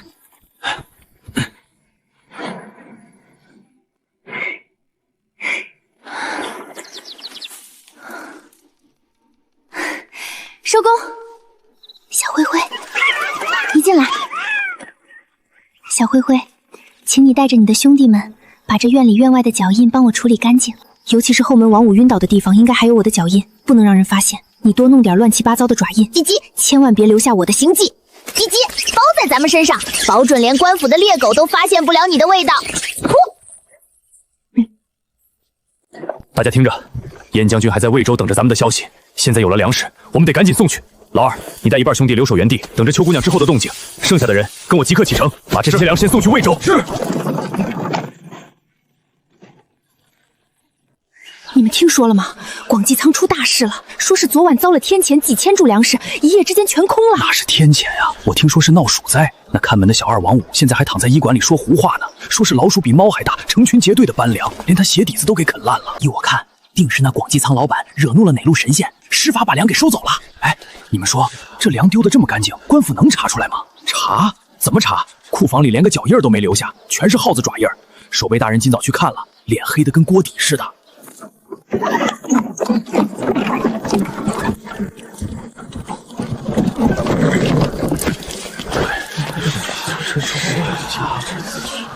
哟，这是怎么了？听说是粮食被偷了。今早广济仓掌柜的来开门的时候，里头干净的连老鼠进去都得抹着泪出来。官府觉得这事实在太蹊跷，怕引起骚乱，干脆先把店给封了调查呢。走吧，老伙计，咱们回家。凭什么不让出城？家里地还没除呢。官爷，小人是奉主家的命令要去庄子里运粮食，小人府上没粮食了。吵什么吵？府衙下了严令，3大粮行失窃案未破之前，青州城不准进出。谁敢私自出城，通通按流寇余孽论处。得，我得重新想办法出去了。二哥，咱们带人冲进去，把邱姑娘给救出来。胡闹！城门关着，我们人数也不多，要怎么冲进去救人？都不动动脑子的。邱姑娘不是普通人，她一定有办法出来的。我可是告诉麻雀们往大了找，听这声音就知道麻雀找来的还不小。啾啾，小金猪，这是我们能找来的最厉害的兄弟了。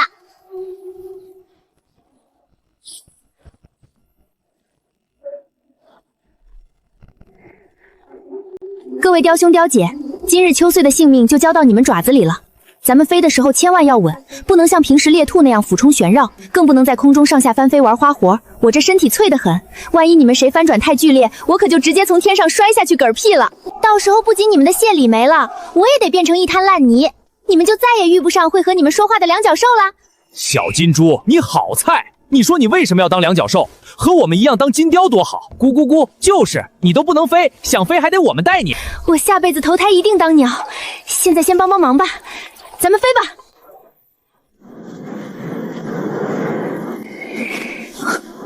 糟了！谁？哪个王八羔子偷袭本大爷？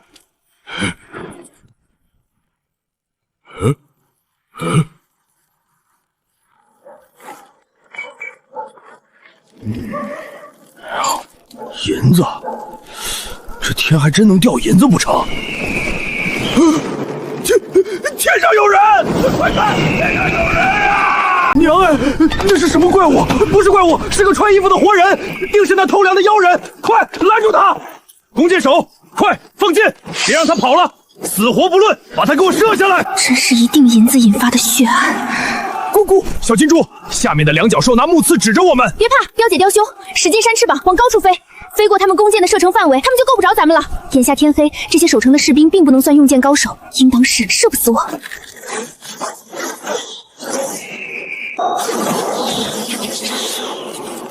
快，雕兄雕姐，再快点儿！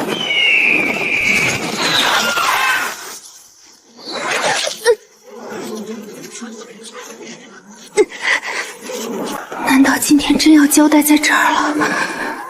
邱姑娘，是邱姑娘吧？那是邱姑娘，求你们接应邱姑娘！雕兄，去城外，往那片火光那里落，快！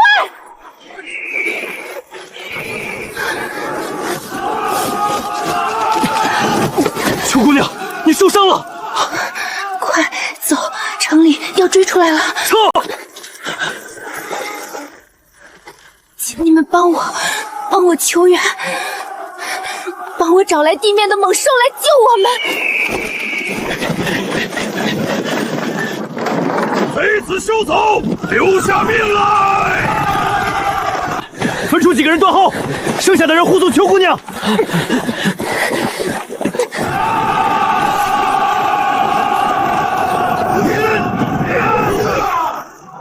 挡住！给老子挡住！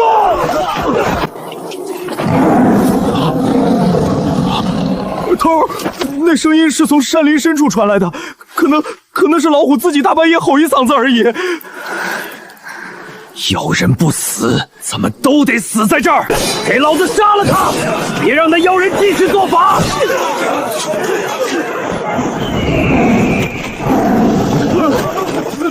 小金猪，是谁欺负你了？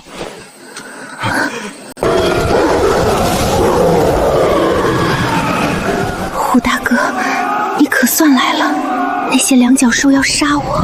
小金猪，你受伤了！嗷呜！这群两脚狗居然敢伤了你！该死的两脚兽！大家冲啊！咬死他们！小金猪，你且歇着，看我们把这群两脚兽的皮给扒了！鸟儿们，散开点儿，我看不见了，别去硬撞他们的甲胄，啄眼睛，啄那些两脚兽的眼和手。野猪大哥，往右边冲，他们想劫阵用长矛。好嘞，看俺老猪撞碎他们的腿骨！嘿，咬到了，这个味道苦。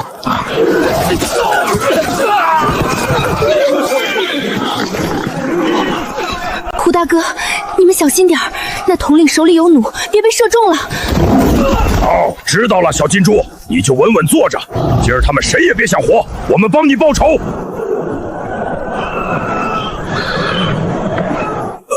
二哥，我是不是失血过多出癔症了？我刚才看见一只灰兔子撞了那校尉两下。小金猪，那个拿弩的头子被俺咬死了，他的血好臭。胡大哥，谢谢你们了。大家伙儿有没有受伤的？那哪能啊！这群两脚狗动作慢得像蜗牛，除了那点铁块片恶嘴，没啥威胁。秋姑娘，你怎么能让这群动物都听你的话呢？因为我是神使，战神蚩尤的神使，他给了我和万兽对话的能力，所以我才能驱使动物。蚩尤的神使，这跟天神下凡有什么区别？胡大哥、刁姐，还有各位朋友，这些人身上的伤口全是牙印和爪痕，青州城里的人只要不瞎一眼就能看出来是怎么回事。小金猪，怕什么？他们敢再来，俺们就再撕了他们。不行，两脚柔比你们想的要阴险，这次是他们没防备。若是惹恼了官府，他们会带火、带毒，带上1000人的长弩进山搜捕，到时候你们往哪儿躲？听我的，大家都赶紧回深山里去。最近这1个月，无论发生什么都别出山，也别去官道附近溜达，特别是野猪大哥，你们目标大，容易被发现的。等我伤好了，我一定带好吃的进山谢你们。趁着城里还没发现这些人死了，大家快走，走，快！小金猪，你别慌，俺们这就走。小金猪，你要好好养伤。二哥，我可能没办法帮忙了，后面的路你们小心。秋姑娘，秋姑娘，秋姑娘，你一定要坚持住，不能出事。我这就带您回燕关。快，再快点儿！少将军、将军夫人，秋姑娘受伤了，救人！大夫，快找大夫！秋姑娘快没气儿了，快救人啊！快去禀告夫人和少爷，去将府医请来，再去城内将医术最好的周大夫请来。少将军，秋姑娘受伤回来了，如今昏迷不醒。回府。大夫，我小姨会死吗？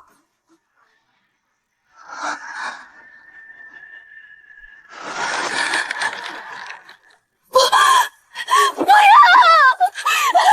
叶儿，你怎么了？叶儿，你别吓娘！好疼，我头好疼。叶儿，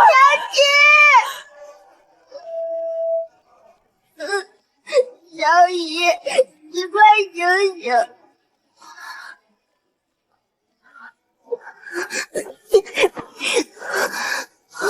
小姨，你睁眼了。水。小姨，你慢点喝，大夫说你伤得深，千万不能用力。醒了就好，醒了就好。阿弥陀佛，真是祖宗保佑。秋穗，有一桩事，我想你应当最想知道。燕翼他已经恢复记忆了。阿姐好了，是什么时候好的？怎么突然就全记起来了？就是昨日好的。昨日燕翼看到你满身鲜血的样子，大夫说那是受了极大的刺激，导致脑中淤血散去，这才因祸得福，彻底清醒了回来。当真？那阿姐现在人呢？她恢复记忆后就想练武，如今在练武场呢，你不用担心。风渊，为了护住我们母子这2个燕家被迫造反，为了给全军弄回粮食，秋穗只身潜入青州，落得一身伤回来。风渊，不管结果如何，我都要想办法让你死。大小姐，醒了，秋姑娘醒了。你说什么？秋穗醒了，快带我去瞧瞧。少将军，秋姑娘睁眼了。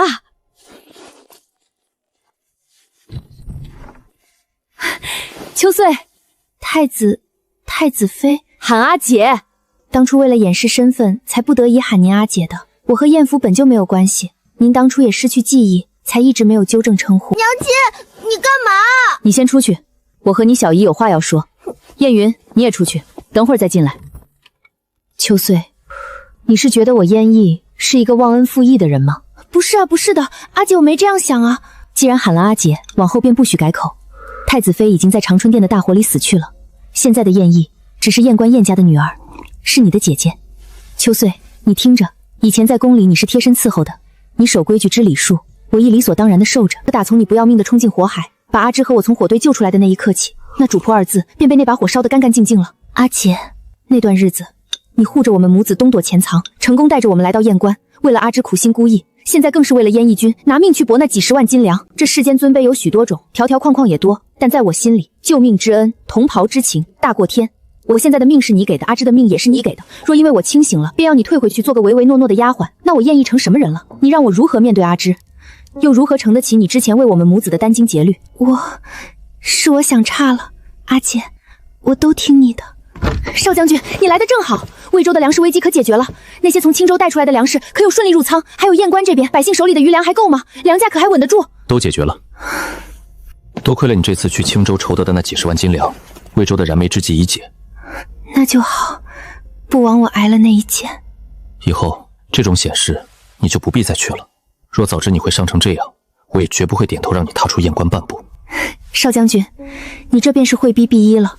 我受伤只是个意外，可对于整个燕家军和燕关的百姓来说，这些粮是活命的根本，也是战士的硬件条件。可你这伤，你始终也是肉体凡胎，我不该让你一个女子来承受这些。少将军，女子亦可做大事，我最是惜命。可既然身处这乱世，谁又能真的独善其身？少将军，若我是那种只求安稳不顾大局的人，当初在长春殿，我也不会救下阿姐和阿志了。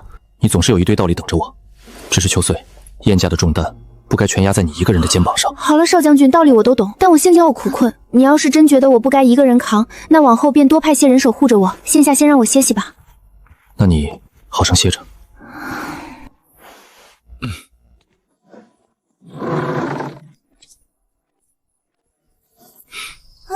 小姨，我要守着小姨。小姨需要休息，我们不要打扰她，好不好？求求你放开我，我要去陪小姨。不许去！你小姨刚醒，喝了药，身体虚得厉害，需要静养。你现在进去叽叽喳喳的，是想让她伤口疼，还是想让她睡不着？我会很乖的，我就坐在一边，保证不说话。那也不行，你若是真疼你小姨，就乖乖读书去，等她精神头足了，自然能见你。蓝月，带小少爷下去，没我的命令，谁也不准来吵秋姑娘。姑娘，大喜！石将军传信来说，由于粮草供应及时，他们把青州、冀州都打下来了，连破3城，太好了！半月之内连丢3城，石勉那个莽夫在3天之内把青州、冀州变成了燕家的囊中之物。怎么都哑巴了？朕养着你们一群酒囊饭袋，就是为了听你们报丧的吗？满朝文武难道就找不出一个能带兵打仗的，找不出一个能压制石勉、能挡住燕松的将领了吗？不说话是吧？赵尚书，你平日里不是总跟朕夸耀京郊大营的统领徐成身无武略，有大将之才吗？他人呢？为何不请命出征？皇上，徐将军前几日坠马伤了腿，如今卧床不起，怕是难当大任啊。坠马？侯爷，你家那3个儿子不是号称京城3杰，文武双全吗？回皇上，犬子们近日偶感风寒，正闭门谢客。风寒？坠马？好一个满朝废物！既然没人敢请缨，朕就挨个点。若点到名而不肯出征者，按通敌叛国罪论处，9族同诛。传旨意，你指给韩平关的杨业，命他即刻率领兵马南下迎击逆贼叶松。奴才遵旨。圣旨到！杨将军，圣旨已毕，您还不赶快接旨谢恩？皇上在京城可是盼着您之后的好消息呢。大军开拔一事，可耽误不得啊。末将要镇守韩平关，恕难从命。杨业，你大胆！你如此行为，公然不遵守圣旨，是何用意？你这是要抗旨不遵，是要造反吗？钦差大人，非是末将不遵圣旨，而是这韩平关不容有失。关外的蛮夷一直对中原虎视眈眈，此时正是青黄不接，他们最蠢蠢欲动的时候。末将麾下的兵是守朝廷国门的兵，这兵一旦动了，韩平关防线必溃，届时满野铁骑踏入关内，这百名边关的老百姓，他们的命便休矣。末将身为守城之将，便要对得起这满城百姓的信任。边防安危不容有失，还请钦差大人海涵回京复命去吧。杨业，你少拿关外蛮族来当挡箭牌，皇上可是朝廷的天，皇上如今有难，你身为臣子不思救驾，反倒在这里体恤起几个贱民的性命来了。本官看你分明是居心叵测，素意通敌谋反。本官在跟你说话呢，杨业，你聋了不成？你信不信本官回京参你一本，治你个满门抄斩之罪？哼，参本将本，钦差大人，你大概是忘了，这里是韩平关，不是你的京城。这大唐风大，大人还是换个地方清醒清醒吧。是，来人，送客。放开本官！你们这群兵痞子，竟敢对朝廷亲少动粗！杨业，你这个不遵皇令的贼子，等皇上度过这一劫，你焉有命在？失去了最后的掣肘，燕家军在攻破益州这道天险后，后续的攻势无人可挡，中原腹地大开，燕家铁骑所过之处，当真是势如破竹。不过短短大半个月的光景，沿途的3座重镇大城便在燕家军的猛烈攻势下相继易主，捷报如雪片般一封着一封，跨过千山万水，源源不断地传回了燕关。为了守住龙椅，封渊饮鸩逐渴，在朝堂上强行点将，无数勋贵后代靠祖上阴府过日子的平庸武将全被逼着披挂上阵。京城守将战死的讣报一封接一封的传回。明知燕家父子是百战百胜的杀神，明知这些孩子根本没有上战场真刀枪拼杀的能力，可龙椅上的那个人为了他屁股底下那座不干净的皇位，却非要逼着我们的孩子再去当。风渊，你还我儿命来！去他的君臣纲行，去他的大前天子！他已经要成为一个疯子了，这样的人已经不是一个合格的皇帝。再拖下去，朝中不知道还能剩下多少人，需尽快想办法了。不必等燕右父子打上京城，我们必须来处理他，弥补一下我们在太子妃和小刀下心中的印象了。放肆！你们一个个的都想死不成？朕乃天子，禁卫军何在？把这些犯上作乱的逆贼统统拿下，统统打入死牢！封渊，你少在这里假借天子之威。你之前杀兄弑父、谋害先帝、逼死先太子的滔天罪行，早已被我等官员查得清清楚楚、明明白白。你这等有违人伦、灭绝人性的卑劣小人，根本不在这龙椅上，更配当我大封朝的皇帝！放肆！你竟敢污蔑朕！来人，把这个逆贼拿下！先太子封前留下的血脉，小殿下封景之，那才是顺应天命的正统继承人。放肆！一介小官，赶紧写下罪己诏，昭告天下，禅位给小殿下。若你还执迷不悟，赴御完殿上，将你这个窃国逆贼乱刀砍死，以正朝纲。杀了朕！你们这群乱臣宰子，朕乃真命天子，朕看你们谁敢动朕一下！冯渊，你死到临头还敢嘴硬！各位同僚，依本将看，何必与这自私虚伪的人多费口舌？既然他不肯写罪己稿，不如咱们直接杀了他了事，省得夜长梦多。陈将军说的对，直接杀了他。杀了他之后，我等便立刻快马加鞭，传信给燕关，隆重迎接小殿下回宫登基。如此，这朝堂才能尽早安定下来。慢着！封渊再如何卑鄙，也是皇室之人，弑父篡位、残害兄长是他的罪。可若咱们真杀了封渊，等燕家军护送小殿下和太子妃回京时，天下人该如何议论我等？那依张大人之见，该当如何？不能杀，不仅不能杀，还要好生看管起来。这终究是封家的家事，也是东宫的血海深仇。咱们应当立刻将皇宫局势掌控，然后快马加鞭送信前往燕关，完好无逆损地交给太子妃和小六的亲自发落，当众审判。只有让太子妃亲手了结这段恩怨，在先太子的灵前讨回公道，我等百官在小殿下面前才是真正立下了盈利正统的泼天大功啊！张大人深谋远虑，那就依张大人的意思，先留着逆贼一条狗命，把他带下去，好生看管，是，不得有误。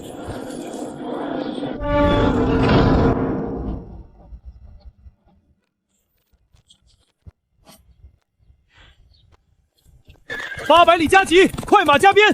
将军，帐外来了一个自称京中的士兵，他说是来替大人送信的。将那人和信都带进来。爹，京城那边说什么了？难不成封渊那狗贼要弃城逃跑？这算怎么回事？这京中的官员啊，终于也是硬气了一回，难得他们也能有这个胆子，好，太好了！这下可省了咱们不少力气，连工程都免了。这群人倒真会审时度势。周副将、陈副将、老周、老姜，你们这就去整顿兵马，我们明日就进京。是。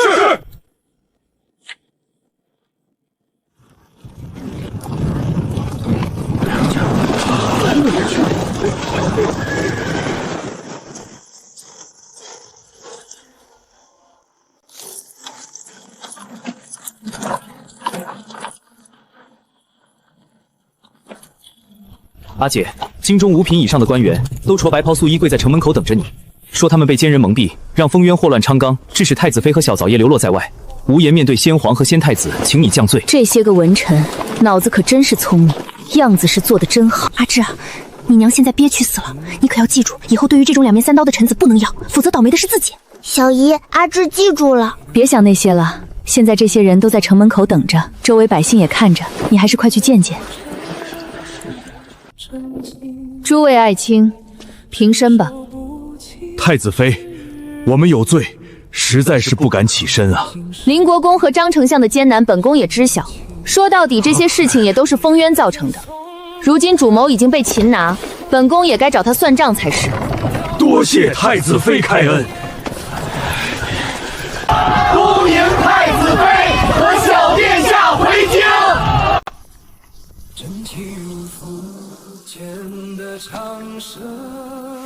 娘亲，这里和我们以前住的时候不一样了。我带你离开的时候，这里都烧成一片火海了，现在这样子是被他重建了。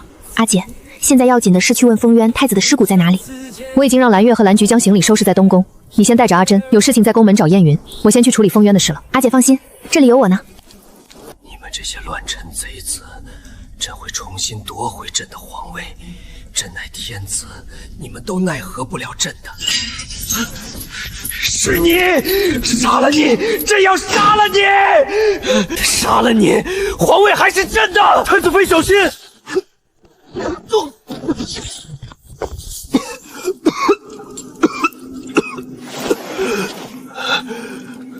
好久不见了，封渊。你大概是不想看见我的，但我很想看你，看看你现在的样子。阶下囚，我不仅是来炫耀的，我也是来让你得到你应有的结果的。你敢！朕不会让你得逞的！来看看你喜欢什么样的刑具，我一时半会儿难以抉择，你要不要自己选一下？你以为这样朕就会害怕的向你求饶？告诉你，绝不可能。我不需要你求饶，我只需要你得到你应有的代价。你觉得这个板子如何？我觉得还不错，上面钉子应该能让你皮开肉绽。只要一板子下去，你也不需要用双腿走路了。你知道吗？人的手很有用的，不仅是可以用来吃饭、穿衣、写字，还能用来爬。燕翼，你不能这么对我，我可是皇子，是皇帝。皇帝？你是什么皇帝？什么皇帝会在这天牢里住着？你是罪人，是罄竹难书的罪人。将他架上去，好好招待我们的皇上。燕翼，你就不想知道他的尸骨在哪里吗？自己的方法奏效了。我将丰田秘密埋葬在皇陵了，你给我一个痛快吧。你对外可是给风前泼进了脏水，现在反而将风前秘密葬入皇陵，真是滑天下之大稽。他到底是朕的兄长，朕再如何也不可能让他不失荒野。封渊，若皇后娘娘还在，她定会后悔生了你。皇上，请吧。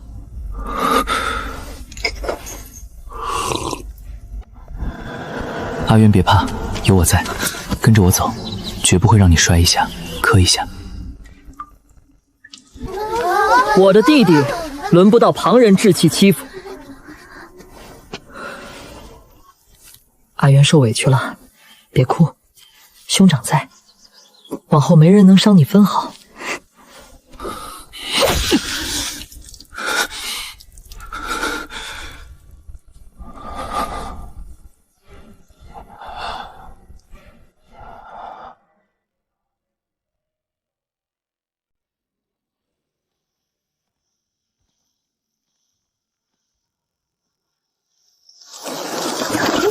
梁教授说了，最矮的那个小娃娃就是我们要围的对象，那大家冲啊！陛下幼年承继大统，今日百鸟环雀，辕前朝皇，实乃上天垂炼，先祖庇佑之吉兆。陵寝归心，便是四海万民归心辅佐，护陛下平安长大，整肃朝纲，安抚天下，不负天命，不负列祖列宗。自古明君出世，必有祥力相伴。今群鸟来朝，环飞殿宇，足见天命所归。众卿平身。奉天承运，皇帝诏曰：朕已冲陵4城大宝，念朕年礼尚幼，未安政务，恐难独理万机。今遵奉皇太后垂帘训政，总摄公为裁决内廷诸事，特命燕云为摄政王，总理辖军国重务，统辖文武镇官，匡扶社稷。册封秋穗为长公主，赐金印1丈府地，禄米10亿，悉照长公主最高规制拨付，尊号为嘉行。